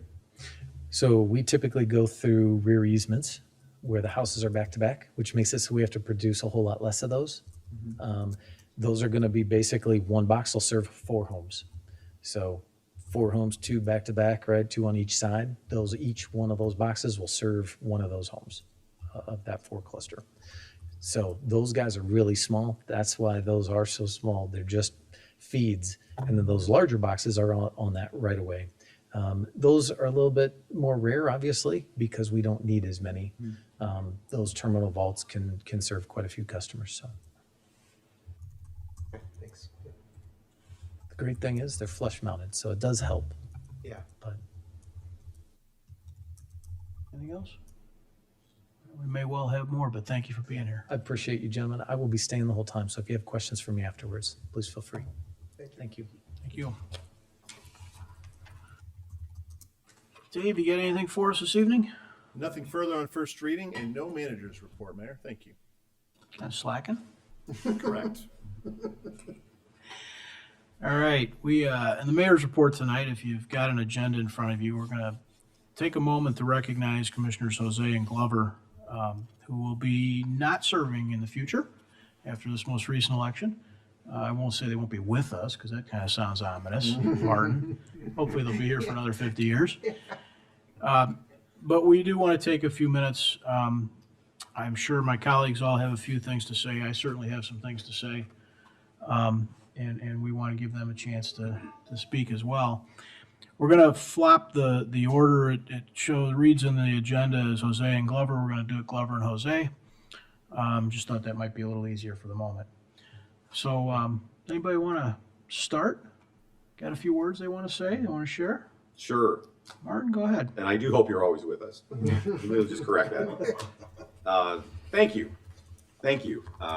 Danny, I remember when you first were thinking of running, you gave me a call and you wanted to, I think you wanted me to talk you out of this crazy idea of running for village council, and I didn't. I said I thought it would be a good idea. I thought you'd be a great contribution to this council.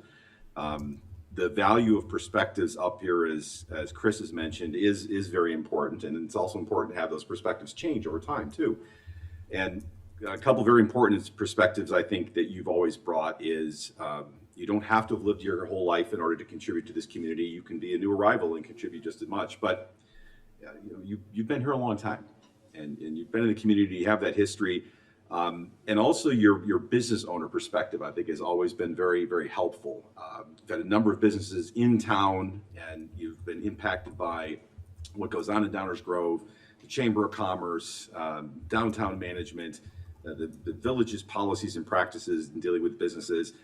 You've always brought that perspective to this body, which I think has always been very helpful, particularly for somebody like me who, my business has always either been in the city or farther, and so having that local business presence up here is not uniquely so, but I think it's always been very important.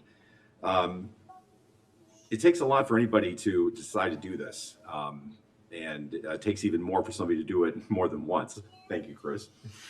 But we all serve when we can, and life intervenes, and we need to step away, and sometimes we're crazy enough to come back, maybe twice. But it's that passion for serving the community that is really important. You've always had that passion, and I think I've always appreciated the perspective you brought. I'm sorry we only got to serve for 2 years together, but I'll take those 2. And I want to thank your family for sharing you with us. Thank you, Sabrina. Thank you very much. You've expanded your family while you've been here, which is quite an accomplishment for anybody. You've always been thoughtful in what you say and when you say it. And as somebody that probably says too much too often, don't say anything, Chris, it says something too often, too much. I think you're sort of mindful. I speak when I have something to say, and Greg will get this, kind of like Clarence Thomas. You don't ask many questions, but when you do, everybody listens. And then it's something that really adds value. So I just want to thank you, and I want to thank your family for your contributions to this council, to this community. And I know that, like Greg, let's see, you guys will be the 9th and the 10th commissioner. So you'll be with us in that way. And the rest of you know what I'm talking about. So thank you very much. Yeah, good call. Go ahead, Chris. Thank you, Mayor. So Danny, when we first ran together, I think a lot of people expected us to be rivals. But I think from the time we were both seated, I think that faded away very quickly. And it seemed to me that you particularly, but we were both, I think, had run and were seated for the right reasons. We love Downers Grove. We were looking for ways to make improvements that we thought we could make. And I think we were both looking for an opportunity to give back. And I think you've demonstrated that over these last 4 years. Pretty quickly, I realized how much we had actually in common, which was great. We often came from different angles on things, but I think it was all based in this shared belief of doing good work, listening, and putting our village in a better spot than we saw it, the day before. I've really come to value our time working together. I appreciate your common sense approach to things. As I pontificate on many issues, oftentimes you would have a few words for me that would say basically the same thing, and I appreciated that succinctness and the perspective that you often brought things that I didn't think about. Your connection to Downers Grove and your connections in Downers Grove is enviable. Martin talked about this, but I've learned a ton from you about our local businesses. I have a business in town, but it's a service business that services national clients. And so the perspective of you who have been so tied to our community in that way has been super valuable for me. And I think the benefit to this council has been very, very strong.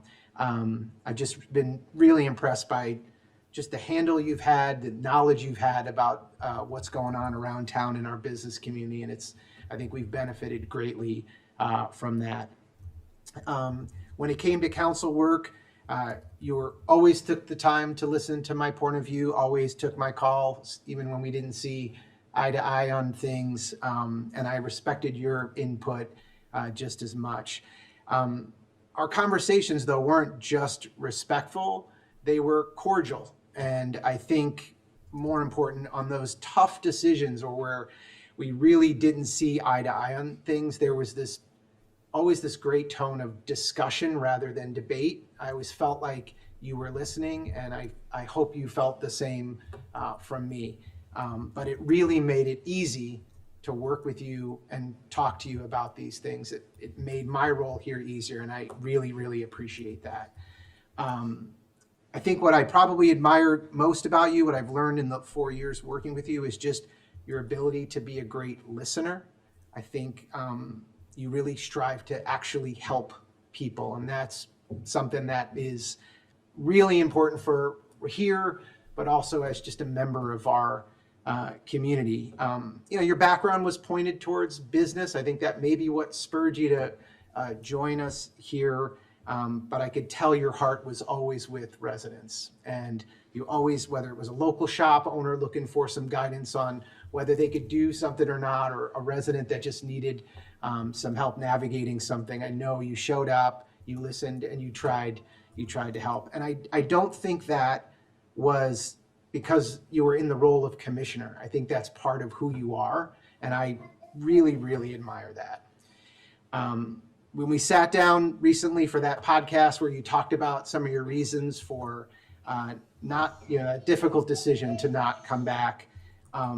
It reminded me, and it gave me a lot to reflect on about how public service is a family affair. And I know that there are some personal sacrifices we go through. And it showed how thoughtful you were. It showed the humility that you have and how important your family is. I will echo Commissioner Tully's thanks to Sabrina for her support, because we all know it takes more than just us to be up here. They're lucky to have you and your commitment, and we're lucky that they were willing to share you with us for a little while. The last thing I'll say, I remember in the 21 campaign, before I met you, I asked one of our mutual friends, so what should I make of this Glover character? And he said, Chris, you might just learn a few things. And once you take down that billboard across from his business, you might actually be friends. And both of those things are true. I'm going to miss you up here, but I know this is not the end of our relationship. And I just know the future is bright for you and your family.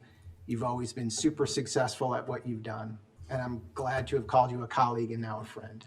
Thanks for being here, bud. Thank you.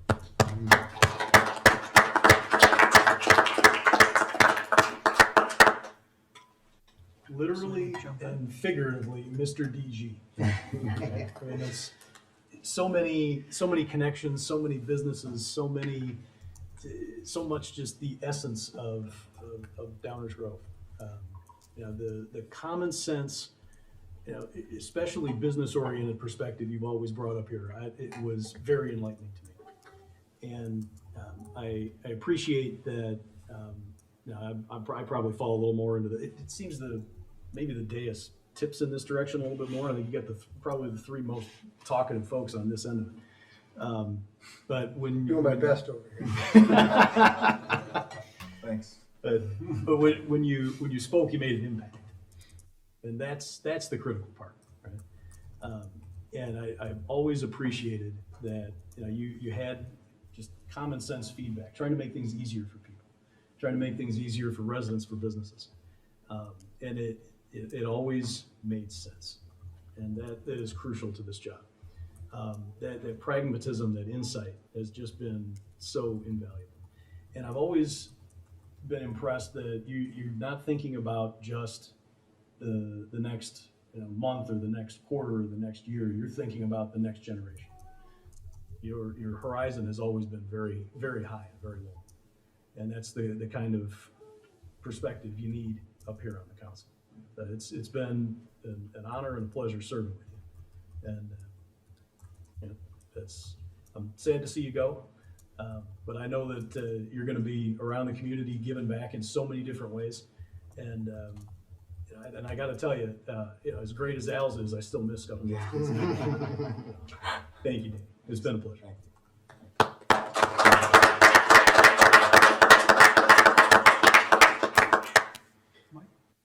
Danny, I'll start off by saying thank you for making me feel welcome when I first joined, and a couple years ago, sitting at the end, making sure I didn't fall off.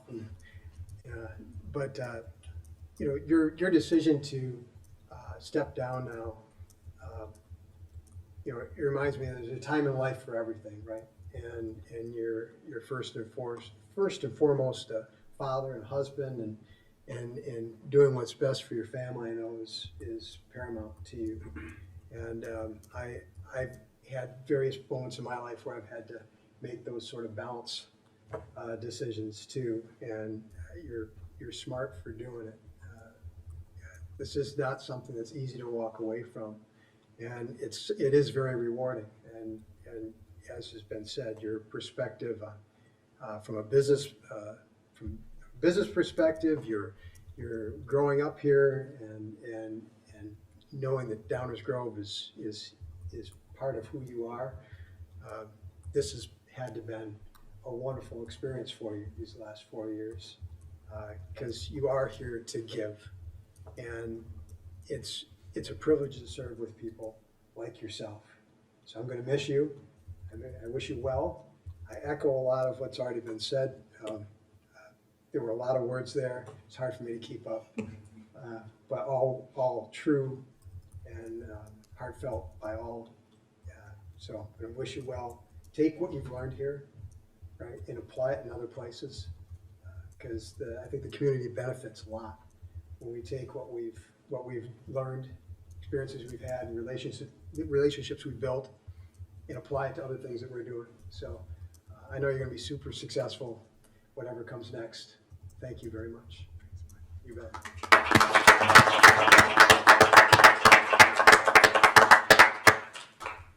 Leslie, you still with us? I am. I do apologize for not being here in person, Danny, but I did not want to give our outgoing colleagues an additional parting gift of influenza B. So, Danny, I know that when you were first elected, you were not sure how the two of us would connect. But your big heart, your empathy, and your absolute dedication to the community were apparent from the very beginning. And there was no question that I knew once we had a chance to talk that we would be just fine. I know that I can be quite direct, but we share a lot of those other qualities, and I really valued hearing your perspectives on issues that I would have never considered. I'll continue to use what I've learned from you to have a more well-rounded view of how I approached the agenda items moving forward. I know joining council, as well as the decision to leave, was a really difficult one for you, but I'm glad that you chose to spend 4 years here, and the term aligned with mine. I wish you and your family the best, and I hope that this one thing off your plate gives you a better balance in your life. I'm sure Sabrina and your kids will love having this time with you, and we thank them for sharing these last 4 years with us and the village of Downers Grove. So that being said, please do not use this as an opportunity to take another thing on, as you are wont to do. So thank you for the last 4 years. Best of luck in your journey ahead. And again, thank you so much for your perspective and always listening to mine. It really has been a joy working with you over the last 4. Thanks again.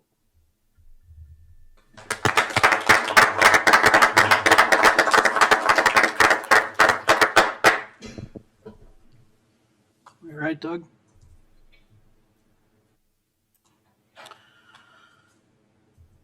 I had to write stuff down. I'm not that good. It's funny, Martin was talking about Danny talking to you early, and I remember talking to you early as well at sitting in front of Scuttlebutts on Ogden, and I just stopped in there and was talking to you, and I think I did my best to try and undersell this thing to you, so you jump right in. But I think one of the things that's interesting for me is I don't know when I met you. I feel like it was always Danny. Doesn't everybody know Danny? And that's kind of interesting. I do have a few things that I wrote down. I want to just read because I think it's good for folks that are here tonight and that might watch this in the future to get some sense of a little bit of recap. So I'm going to talk about you for a minute. Danny began his tenure in the village council in May of 2021. And in these past 4 years, importantly, those as we emerged from the COVID pandemic, Danny led and contributed to many important projects and policies that helped Downers Grove rebound from those challenging times and rebound strong. Danny's been a voice and supporter of businesses, both existing as new. He was a major contributor in the enhancements to outdoor dining, leading the discussion of additional flexible amenity spaces on Main Street, which has become policy. Commissioner Glover is a straight shooter. Candor such as Danny's is sometimes difficult to find in politics, but his commitment to open, direct communication has served all of us well. His support to allow video gaming was appreciated by many businesses, although we disagreed on that issue.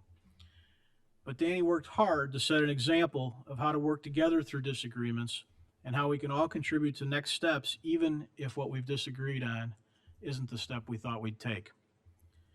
Danny's been a key supporter of the continued redevelopment of Ogden Avenue, the redevelopment of Meadowbrook Shopping Center, and the continued transformation of the downtown. Things that affect all of our lives every day have Danny's fingerprints on them. Danny was a key supporter of this new Civic Center and the redevelopment of Lot 2, and that features long-term residential investment that will help that downtown business district long into the future. Danny was a lead proponent of implementing the comprehensive plans recommendations for the Fairview focus area. Making positive change in this neighborhood was a top priority, highlighted by, I think, a specific request from a local startup business that wanted to operate near Fairview. Those kinds of personal touches that ended up formulating and driving policy are a hallmark of Danny Glover's service. Others have said it. I thought I'd put a finer point on it. Plato is often attributed with the saying, wise men talk because they have something to say, fools because they have to say something. Danny's offered fewer words from the dais than many of his peers, as has been mentioned. But nonetheless, every comment was insightful and impactful, often prompting other council and staff members to dive a little deeper or perhaps see it through a different lens, maybe think a little differently about the issues under consideration. A lot has happened in the Glover household during his tenure. 2 fantastic kids, a beautiful house, a career change, this giant golf cart thing, just to name a few. But throughout all this, Danny's remained steadfast in his dedication to the time and effort in the village of Downers Grove. As a lifelong resident of Downers Grove and graduate of North High, Danny worked hard to improve the village for all residents. He used his experience as a successful award-winning entrepreneur and business owner and his passion and enthusiasm for his hometown to drive success for our community. As is mentioned before, I'm going to say it again because I think it is important. Thank you, Sabrina, and all the members of the Glover family for sharing Danny with us. These last 4 years don't happen for any of us, without the support of our families. So as we go forward, calm, reasonable, no nonsense, serious, genuine, and pragmatic are all words that will ring in my mind whenever I think of Danny's service to Downers Grove. And I assure you, you will be missed on this dais. Thank you, Danny.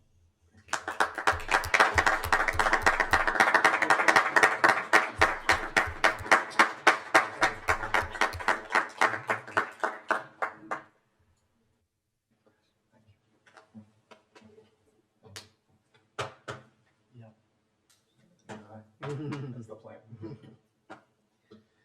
We have a tradition we've been doing here in Downers Grove for a little while now. The Public Works Department helps out with that. We get a little street sign. The challenge is to actually show up on sign pole. Let Danny decide that. Danny, this is for you. Please, remember your service here. Importantly, Hold it, hold it. I guess it's a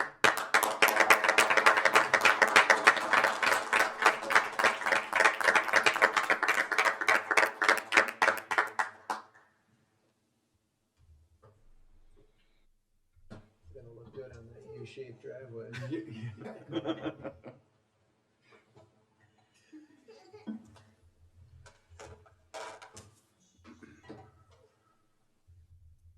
All right, well, if I'd have known the way you guys all felt about me beforehand, I would have maybe ran another term.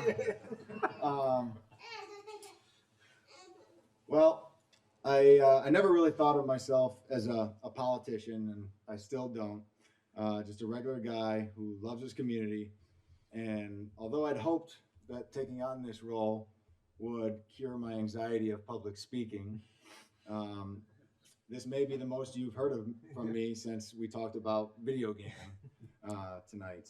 So unfortunately, I think my public speaking comfortability made zero improvement, but in these past 4 years, I've personally learned and grown so much. Coming into this, I knew nothing about what it takes to run a village. What I thought I knew was way off, and I really have Dave, Mike, Enza, and the staff to thank for preparing me while I jumped into the deep end. So I appreciate everything you guys have done for me. From the beginning, your patience, guidance, and willingness to explain things in plain English were instrumental in transitioning into this role. I've been consistently amazed with how talented you are. Not only how talented you are, but how much you guys have been willing to take on. Your style of leadership is the kind that makes others want to work for you and under you, and enables the village to accomplish all the amazing things and sometimes daunting things that this council has tasked you with. I know I haven't said it enough, as it has almost become expected of you, but thank you so much for your endless and extraordinary work. Coming from owning my own businesses, I knew I had the leadership skills to run a successful organization. However, leading as a collective group with people that have varying opinions, ideas, and values was totally new to me. Everyone up here has been accessible, helpful, and collaborative. Even in occasional disagreements, we have seemingly always been able to move past and get back to doing good work. I'm so thankful to have had this experience, as this is where I feel that I've grown the most. And I have this council and the previous council to thank for that. Mike, before we had the chance to know, before council, we hadn't known each other that much. But over the past 2 years, outside of your geniusness for architecture and design, you've shown me more than I think anyone up here to be the most open-minded, always listening to everyone and open to change your opinion all the way up to the last minute. I appreciate and admire this quality, and I know others do too. Thank you, Leslie, as she mentioned, if anyone or anything has taught me that politics play little role in deciding what's best for Downers Grove, it's you. Coming into this council, I would have never thought that you and I would have had as great a relationship as we do. I'm so appreciative of having the opportunity to always hear and understand a perspective that often differed from my own and be able to view things through a different lens. I appreciate your passion and work for making Downers Grove the best it can possibly be for everyone. Martin, the real reason I don't ever have much to say is you always seem to say exactly what I picture myself saying if I just had the vocabulary, experience, and eloquence that you do. I do think you may be one of the smartest individuals I know, and something tells me you might agree with that. But all kidding aside, our community is very lucky to have you, and I will always be appreciative and amazed at the dedication and selflessness that you've shown this village over your lifetime. It would be hard to find someone who has given more to Downers Grove than you have, sir. I think we're all grateful for that, and I'm honored to have served with you. Thank you. Likewise. Chris, you really are a savage for that billboard. I'll never let you live that down. But I'm grateful to have had the opportunity to run with you and serve together. And it's no wonder that Downers Grove chose you to continue serving on this council. You have shown the leadership qualities that you've always promised, always digging deep, finding supportive data, but also listening. And we've had many conversations about that and about how we were able to learn from hearing one another's perspective. And you're not afraid to shake things up and do things a little different than the way they've always been done. And if you believe it results in improvement. That kind of innovative and forward thinking is something I truly appreciate and try to model. Greg, I have to be honest. You're really making me look bad here tonight. Yeah. Many of the reasons I decided to only serve one term, you've somehow figured out a way to do for 3 consecutive terms. So I greatly admire that. You're becoming a partner at your firm, changing careers, well, advancing in your career, family, everything that I'm struggling with, you've accomplished and did it for 12 years. All while never slacking on the effort and attention to your role here on the dais. Your passion for improving and protecting the Downers Grove that you had a large part in shaping over the past decade is clear. And we could always count on you to say and stand for whatever was on your mind, and like the others, without the ability to sometimes hold back. You're clear about your views and how you come to your decisions, and you have left your fingerprints on so many things that make Downers Grove the place it is today. And I appreciate your work and have enjoyed serving with you. Thank you, sir. Bob, you might not remember the first time you met me, but I remember before my time here on council having a heated debate with you about food trucks via Facebook Messenger. And at the time, I remember thinking, wow, this guy has a lot of time on his hands. To be going back and forth with me at 11 p.m. at night. And now, and I know I'm not the only one who you've had these kind of conversations with, but I've come to really admire the time and effort that you've put in, both publicly and especially behind the scenes.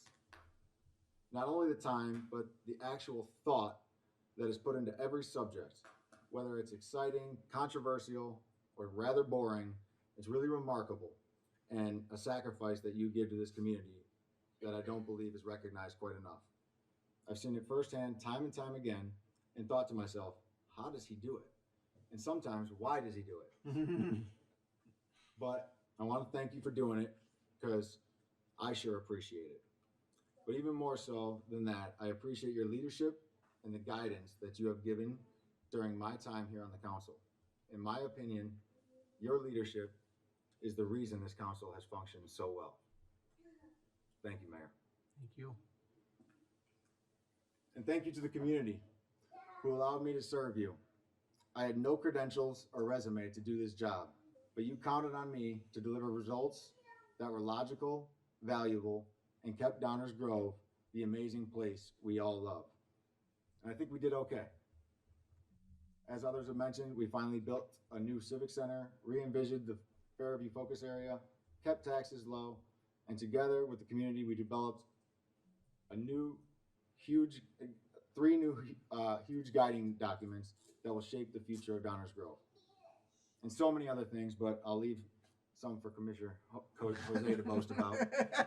Don't worry, I'm good at it. And lastly, and most importantly, my family. Thank you to my wife, Sabrina,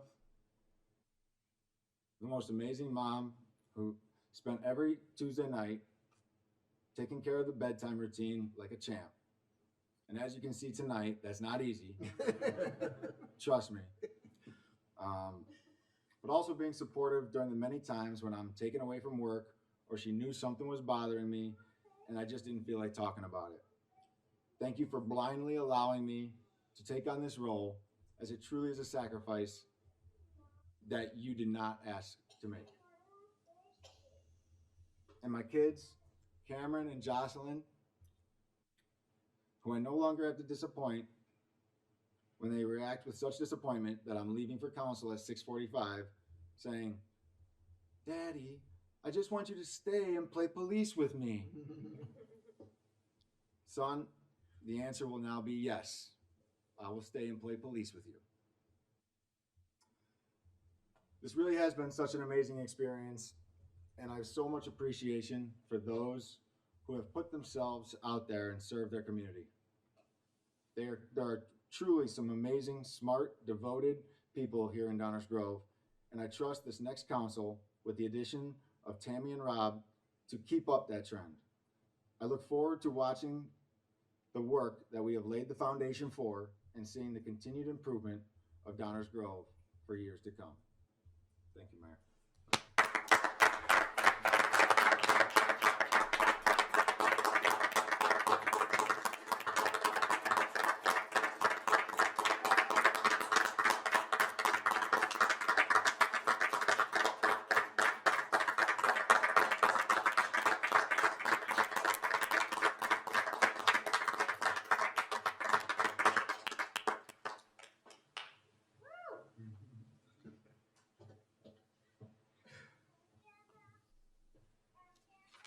This is, it's always a special evening, it really is. But we're not done. Commissioner Jose is also ditching us. So we'll reflect a little bit on Greg. We're throwing them out. It's an ordinance. Art, you want to start again? Sure.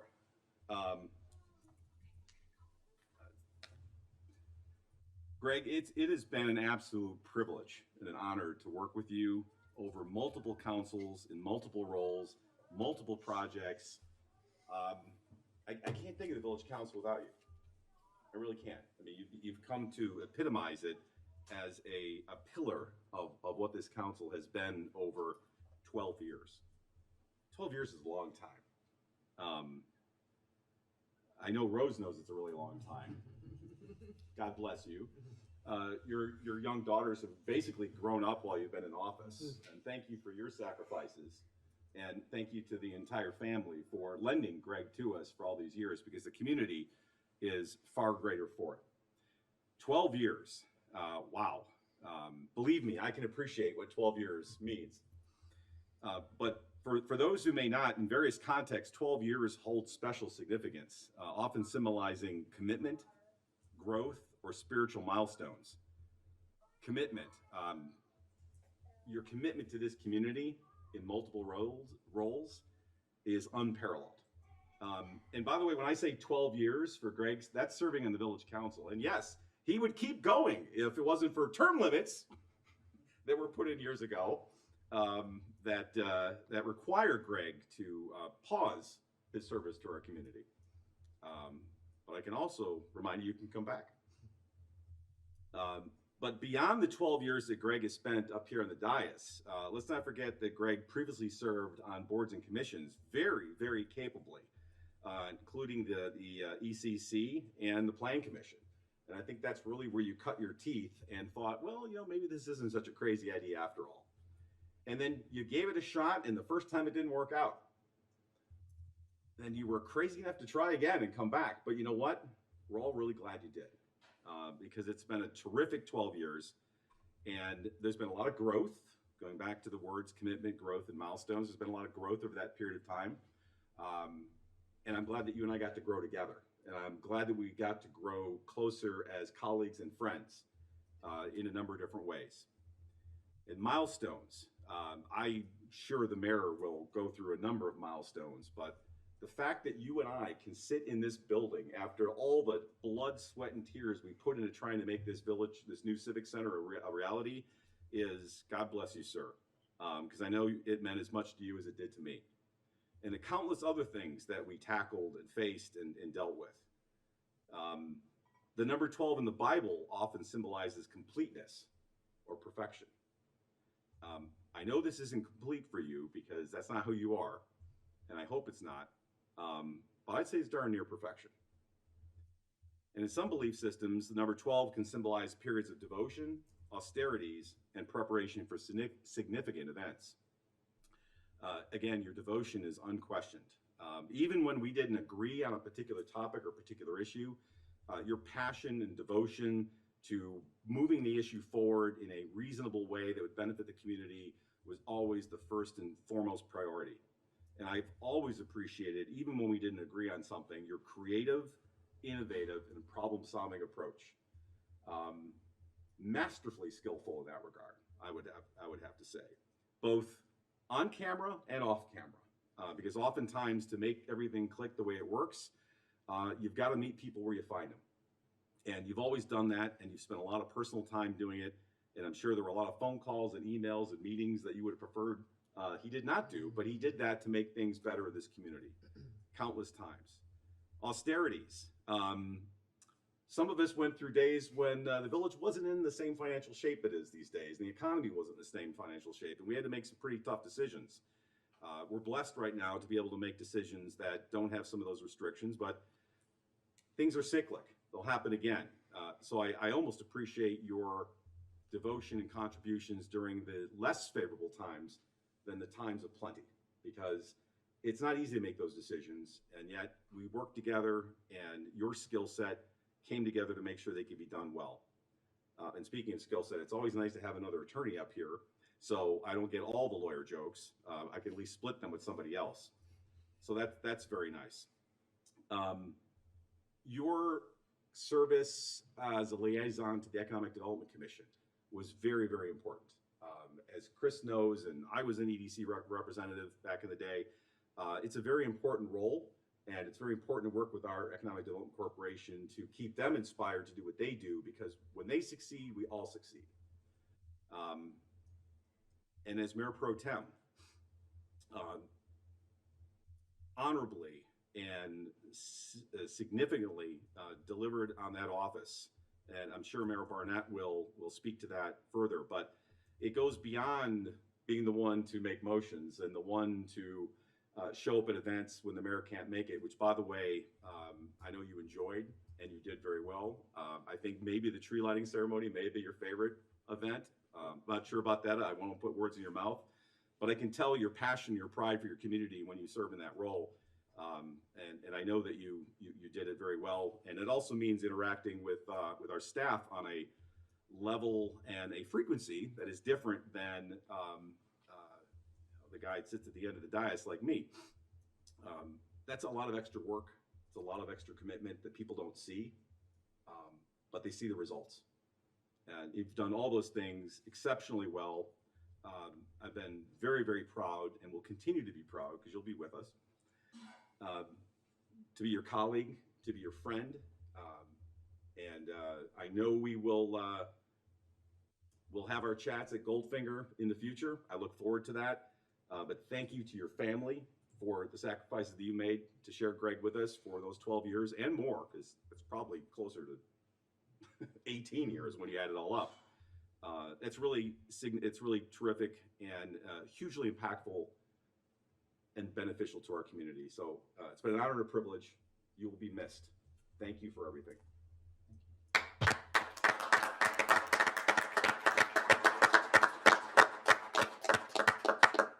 Mayor? Chris. Thank you. It is super difficult to distill 12 years down into a few minute speech. And given that I've only been a part of 1/3 of your time here, I think you would say the best third of the time this year. Okay, just making sure that's for the record. I'll leave, as Martin has done, and Bob, to sort of dive into more of the history. But a little history, you were elected in 2013 for the first time, is that correct? And that wasn't the only important win in 2013. You might remember the Michigan State Spartans went to the Rose Bowl. And I remember it well. And they won the Rose Bowl. I was there. And Greg has been elected 2 more times since then, in 2017 and in 2021. And in that time frame, the Spartans would return to the Rose Bowl 0 more times. Now, however, they did get into the Red Box Bowl in 2018. Do you remember that one? Red Box? They lost 7-6. Yeah. Yes, to Oregon. Very good. 7-6 in a baseball score, I think, is what that was. However, this is not about Michigan State's. We left our offense in Lansing. Yeah, apparently so. This is not about their subpar performance. This is about the many successes that you have had. In all seriousness, I want to just take a few minutes to thank you, not as sort of a formal process, but really as someone who has genuinely had an impact here and on me. You have served this community with commitment and with passion, and I think a very sharp focus on what good governance should look like. 12 years is extremely admirable. The village owes you a debt of gratitude. In addition to all the great work you've done, all the improvements you've had your hands on and that you've supported, I just want to highlight a few things that I particularly appreciate about you and your time here. As Martin mentioned, you've been a part of this council for a long time. You've seen a lot of change, and I've always been impressed with the way that you have carried the sense of the village's history that not many people have. And what I've really liked about it is you remembered and helped us remember how we got here, how certain decisions have been made over time. But I never felt you leaned on that. I've always felt you use that to further conversations rather than to stifle that, and I appreciate that. I think as someone who's been around a long time, it can be a little easy to say, nah, we've done that, and I've never felt that from you, and that has meant a lot to me, and I hope to do that if I'm here for 12 years in the same way. a little nerdy here. I've always been super appreciative of your knowledge of procedure and just the times where your understanding of the process of how things get done, even in the moment up here. I've seen it firsthand how you have actually helped things from actually not, so they would not fall apart. And I don't know that that's a loud thing that people would see, but it is really important in this role. And again, it's something I look to and hope to try to learn the same way that you have provided that for us in many, many occasions. I've also been super impressed with your strong voice for working people. I know you're an attorney by trade. You work almost exclusively, I think, with union, but that's not just your job. I've seen it, the way you approach issues, how you deeply respect labor and fairness, and I've just seen it firsthand, and I love that about you. I think time and time again in our deliberations up here, you have brought critical questions, many that I think most of us maybe weren't looking at it from that way. I think that's often pushed us to be sharper in our thinking. I think it's filled in a lot of gaps for us, and I think it's made us more thoughtful in our policy making, and I thank you for that. We have not always seen things eye to eye or the same way. You can put that on, there's a bingo card out there about not seeing eye to eye, but I think you've helped me in many ways and helped the council in ways because you've helped me understand the dynamics of how things can get done, especially early in my time on the council. I often look to you to kind of see how you might traverse a situation or think about what we could do, and it's always been valuable to me. And I just have to say, your support for me during my first run on council, that was in 2021, the year MSU won the Peach Bowl. Yeah. It was especially profound to me because technically we were running against each other, and you didn't have to remind me of certain things to do during the campaign or open doors or make introductions, and you did, and I have never forgotten that. It's been something I've tried to even pay forward in the most recent election, and that is something that is an example from you that I hope to carry on, and I think something people should know about. We were running against each other, and you took time to make introductions, to make sure things that we were potentially participating in. It was just really a great way to approach it, and I appreciate that. I'm grateful for the time that I've had to serve with you. I'm going to miss having you up here, whether it's the many times you told me I was right or the rare occasion you told me I have the right to be wrong. You challenged me. One of the things that I think has been great for me as with you is when I first came on the council, I thought a lot of these decisions were pretty straight, pretty black and white decision making. And I quickly learned it isn't that easy. But when I had times when I really thought I had the decision in my head, the conversations that we had always brought me a little into the gray. And I think that's super important, that it was always under the idea of looking at things maybe a little differently, challenging me, and that has made me better at what I do. And I thank you for that. Even in the times when maybe we both weren't so sure where we were going to land on something, I think just hearing from each other, I think, has made us both better. And I really appreciate that. I'm also glad to call you a friend. I also want to echo the thanks to Rose and your family for the sharing Greg with us. We know public service is a family commitment, and we are grateful for yours. Greg, I wish you the best in whatever comes next. I know it's going to be great. Thanks so much.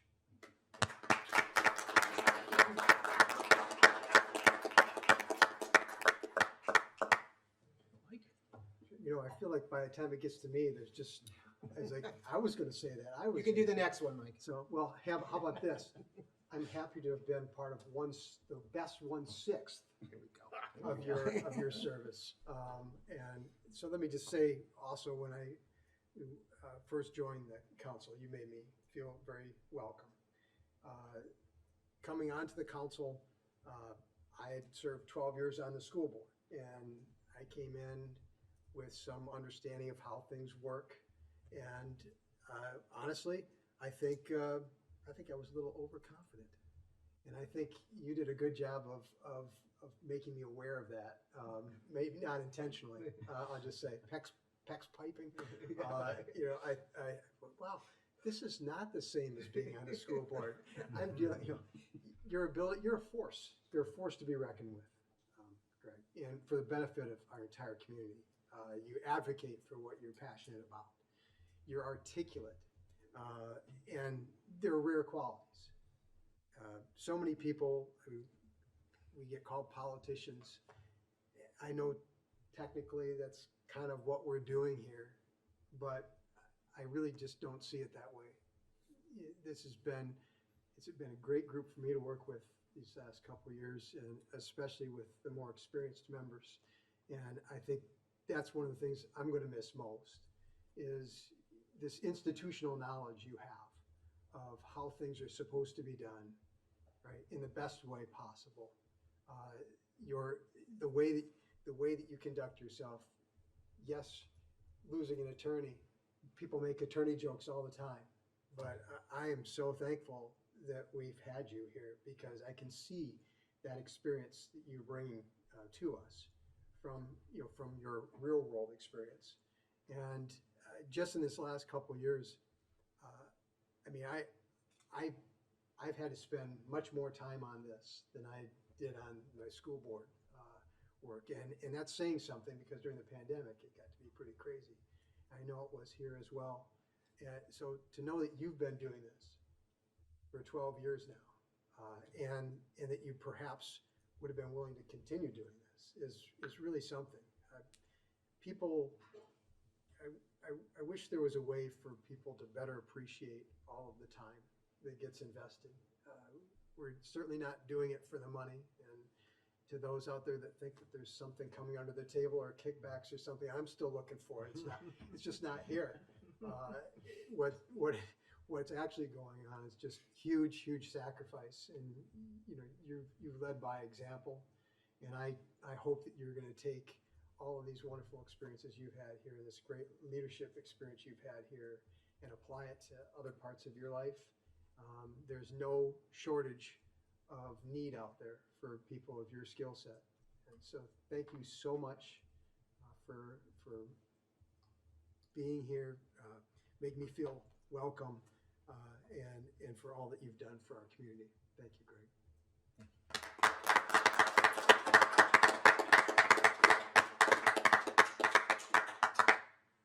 I did only prepare the one statement about Greg, but I will add to that I did appreciate when I first came on, and still appreciate your experience and knowledge of the history and the way things work. It's been instrumental in this, my decision making on a number of topics, and I've always appreciated that. And I also wanted to thank Rose and your family for the sacrifices that you guys have made over the past 12 years. I really appreciate you lending Greg to our village. So appreciate it.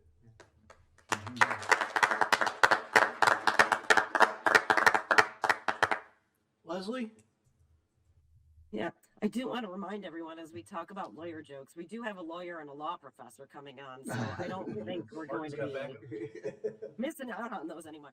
But really, Greg was one of the first elected officials I met who actually helped encourage my run for office, which honestly seems to, be a running thing for a lot of folks here. He's been a mentor for me, a friend, and for the last 6 years, a really great colleague. Greg's dedication to the village is unparalleled. You talk to almost anyone around Downers Grove, and it's likely that Greg has knocked their door during a campaign. But really, I will miss Greg's expertise. Yeah, twice. he is someone I knew I could always bounce ideas off of, someone I could trust to call for a historical perspective, and who would always do his research while still maintaining the human aspect, as is evidenced by not only your day job, but also how you've always conducted yourself on the dais. You always value the average worker and you put people first, crafting policies that may not have always made you the most popular, but what Greg has always known in the long run was in the best interest of all of the residents of the village. Much like me, Greg can be pretty strong-willed, but it's because he takes his commitment to this community and the role so seriously. I know that the village enacted these term limits to give new people a chance to serve and gain fresh perspectives, and I know we'll be in good hands moving forward, but we will certainly miss all that Greg has brought over his 3 terms. But Greg, please do not think you will get away that easy, because it does not mean you won't get a phone call for advice or your thoughts on something every now and again from me. And I do also want to thank Rose, who, if I know her, is probably now thrilled that you get your Tuesdays back, as well as the rest of your family, whom we know and has been mentioned has really sacrificed a lot of time over these last 12 years. I know you've been taking, your daughter out for college visits, and that's a really big time commitment for everyone. So truly thank you for your service over all of this time. Thank you to the Jose family. And I am sure this will not be the last we see of you, Greg. But again, thank you so much for everything you've done for the village.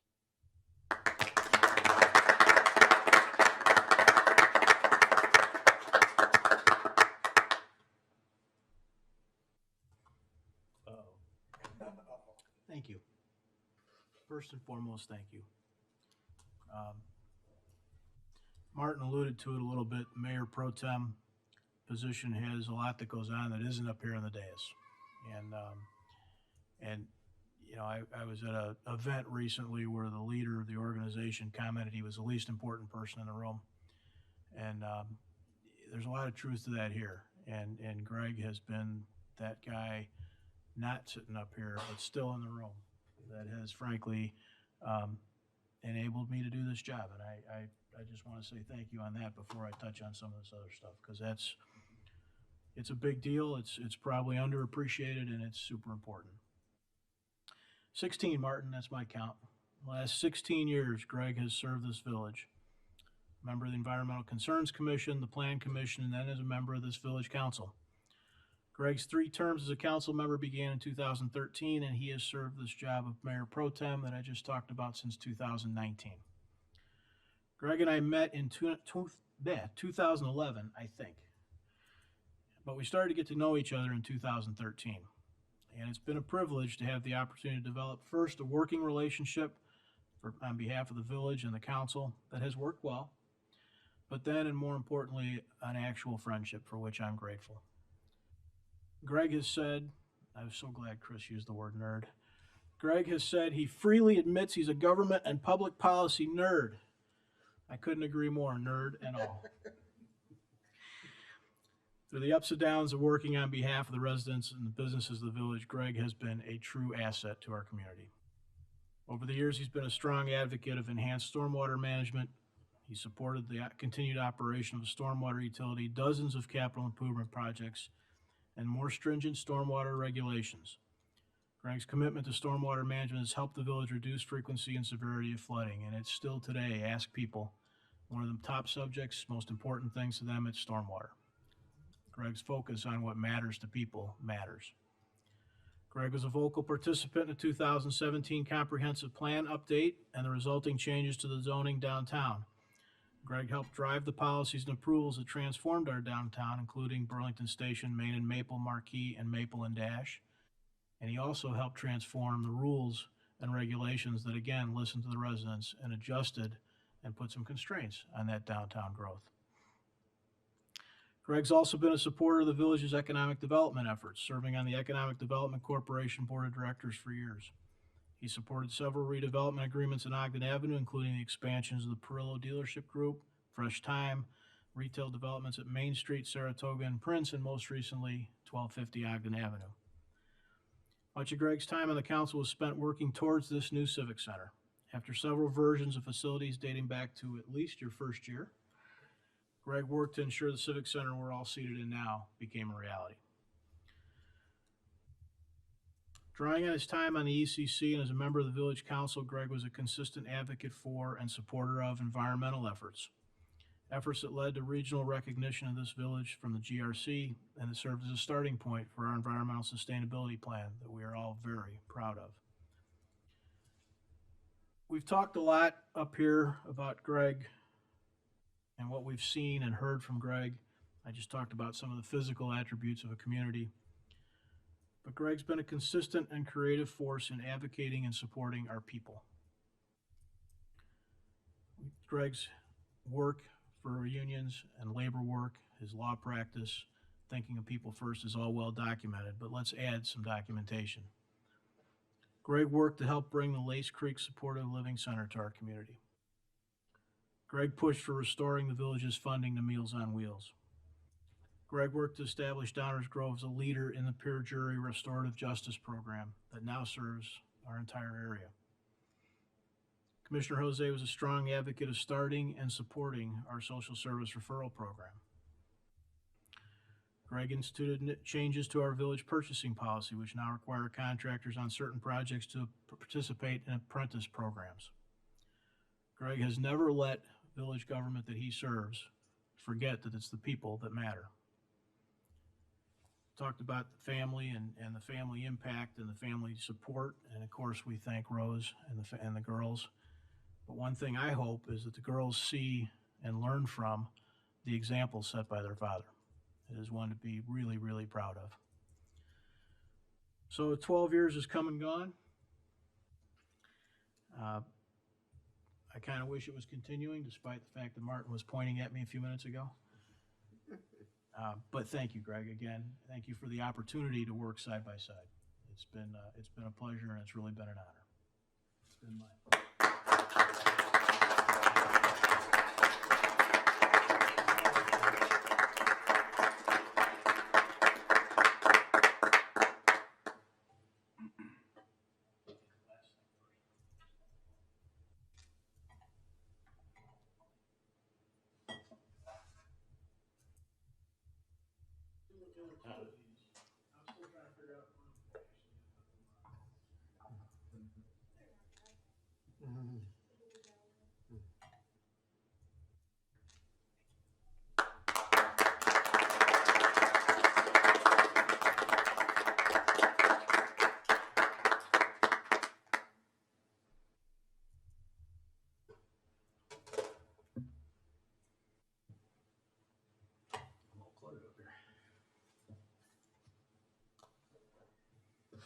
You know, when I've talked about it'd be great to retire in my 40s, this isn't really what I had in mind.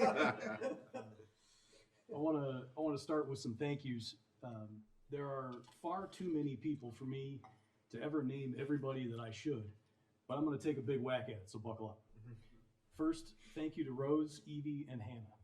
I'd be surprised if Evie remembers much from before I joined the council, and Hannah was born during my first term. Countless hours away to gather signatures, knock doors, attend coffees, not to mention the regular Tuesday meetings and all the other meetings and calls and emails that inevitably go along with it. Campaigns took over our dining room and our living room, staging canvases, feeding volunteers, and assembling and storing signs. Then there's the missed events and rescheduled birthday celebrations. Although one year, Rose did get a pretty well-attended campaign fundraiser for her birthday. And a meet and greet for our anniversary. You put up with all of it, even though I'm pretty sure, Rose, you wanted to kill me at about the halfway point of the first campaign. But we also had Evie running around in her Vote for My Daddy t-shirt, looking up from her coloring book long enough to ask Kevin why he wasn't knocking doors, and getting spoiled while canvassing because the first resident that we happened to knock the door of was baking chocolate chip cookies. And after 4 or 5 more houses, she was totally done unless there were more cookies. And then she tagged along with me in her firefighter costume for my first meeting with Chief Jackson. With Hannah, it was playing peekaboo behind yard signs and learning how to stuff mailers. And then there were 10 years of Christmas Day desserts that we delivered to the police station and fire stations. And so many more memories. The last 12 years simply were not possible without your support. But I do wonder how long it'll take before they're tired of putting up with me on Tuesday. I also want to say thank you to Kevin Allen, who ran my campaigns. From day one, he told me that my only jobs were to talk to voters and raise money, and that he'd handle all the rest. And by God, he did. All the targeting, all the cutting volunteer walk packets, all the refining the campaign messages so they sounded like a real person and not a lawyer, and so many more things were all Kevin. Plus, he knocked more doors than anybody but me. And we knocked and knocked and knocked until it finally made a difference. We felt it first in that first 2011 campaign when I was a total newcomer and nobody. Former mayor and current county board member Brian Krajewski stopped me one day on the Main Street platform to tell me that you have no idea how many people are asking me, who's this hose guy and why is he knocking my door? But by the end of the successful 2013 campaign, the door knock responses went from, can I help you, to, hi, Greg. Kevin also had a plan to keep me sane. When he arrived at my house for the first meeting of the 2013 campaign, he put a bottle of Few bourbon on the table. This is for you. Your job is to drink from it when I tell you to, he said. And that was a direction I enjoyed. I also know better than to think that Kevin did it all by himself. His wife, Lisa, is absolutely brilliant, and she and Kevin are the definition of a team. So thank you for everything you did behind the scenes and for letting me borrow him for so long. I have to say a special thank you to my mom.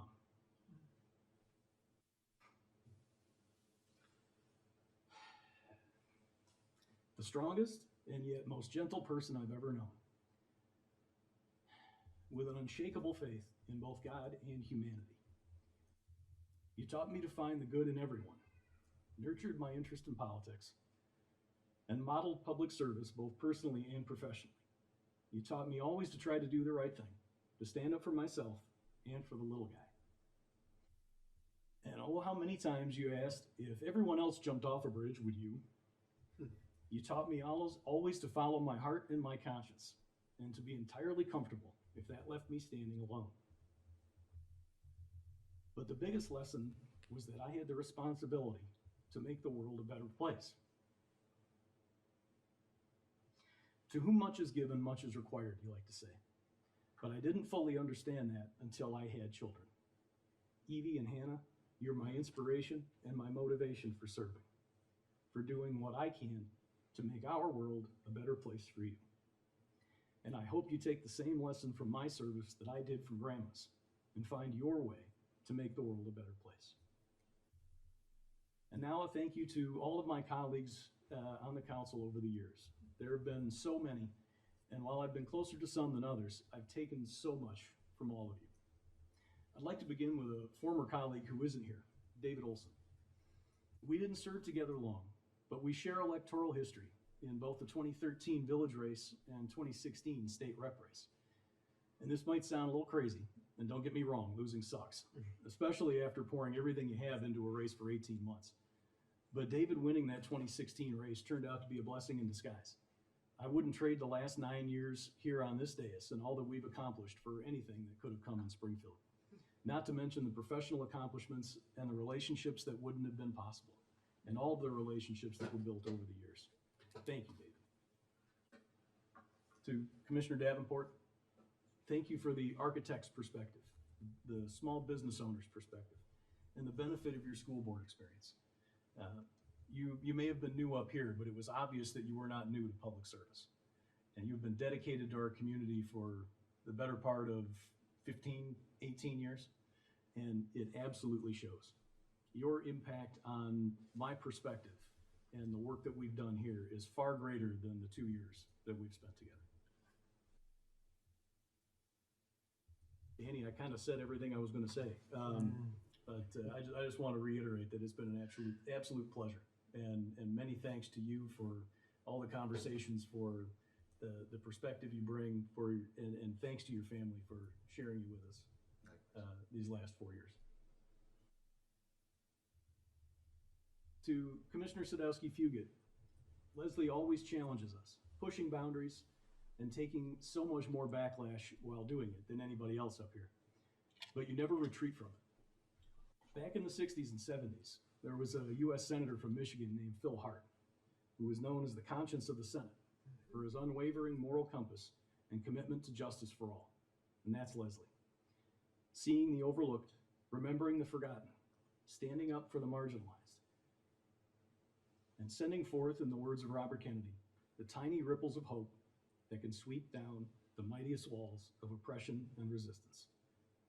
Keep challenging all of us, Leslie. Chris, you might be the only person I've served with who can rival Martin's preparation.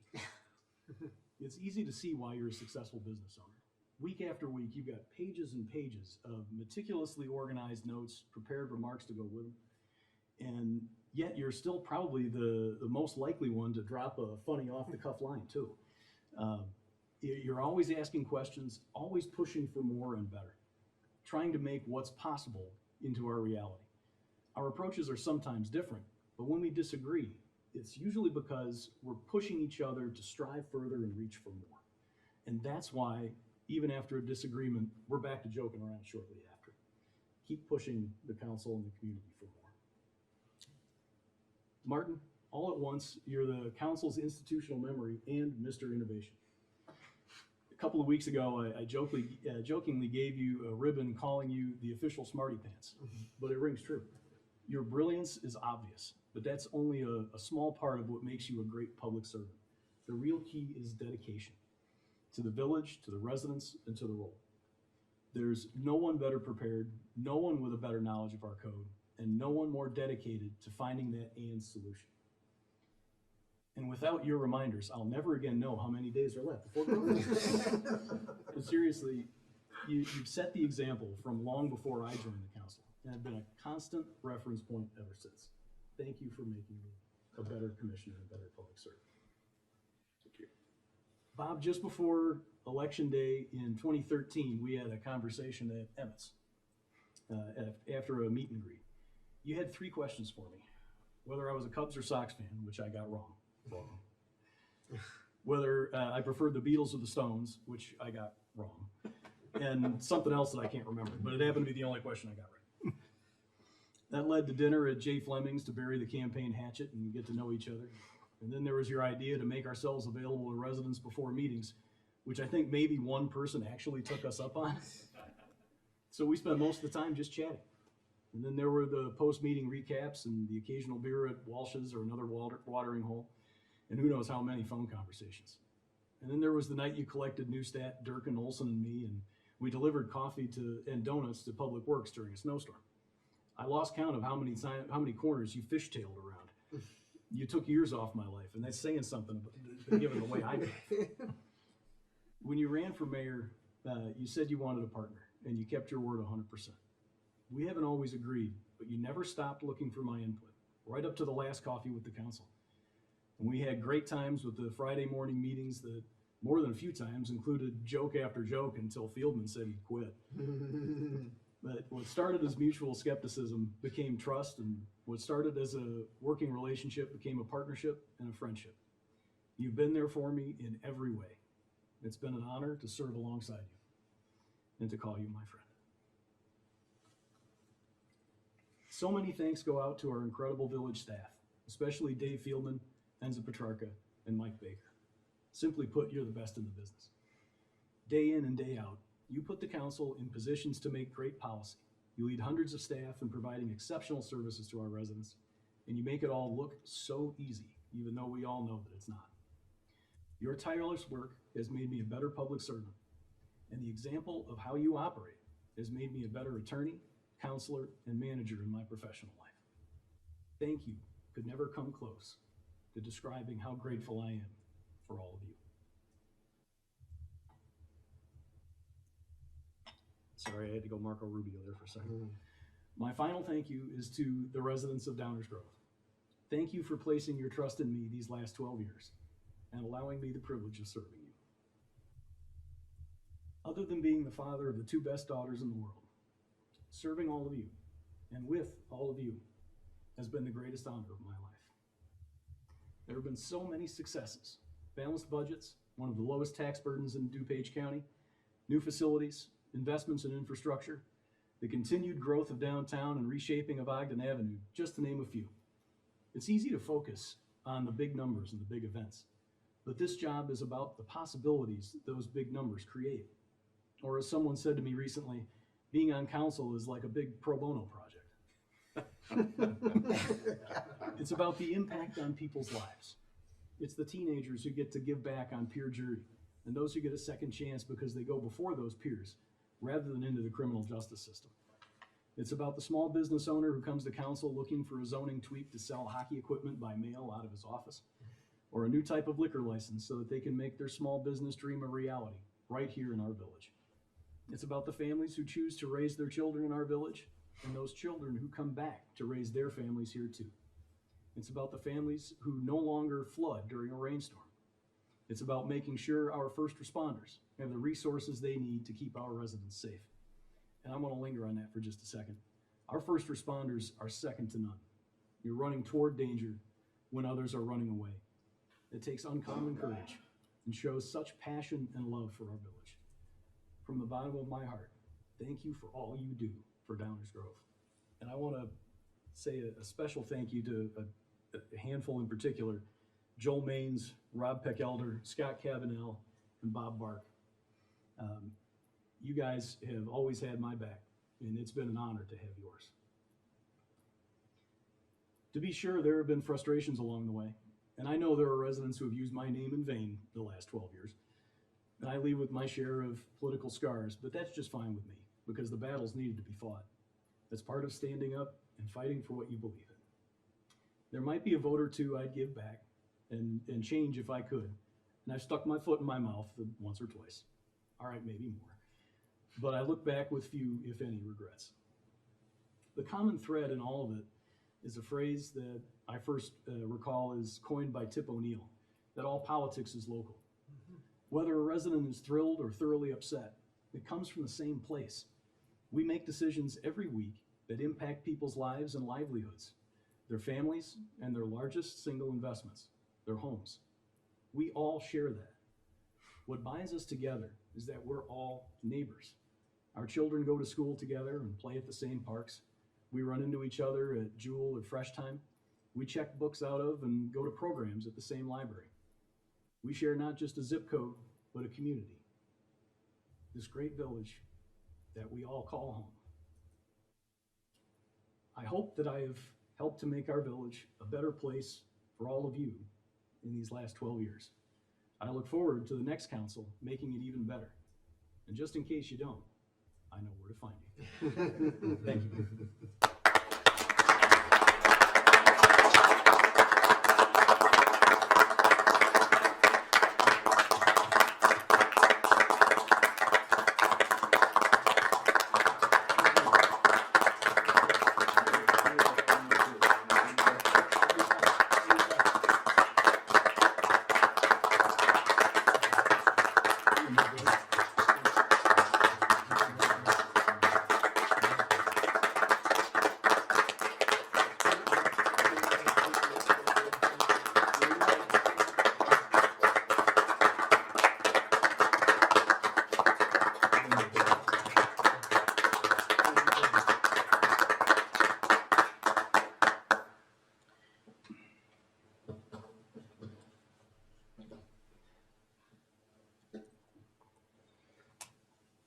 Thank you all for staying with us tonight.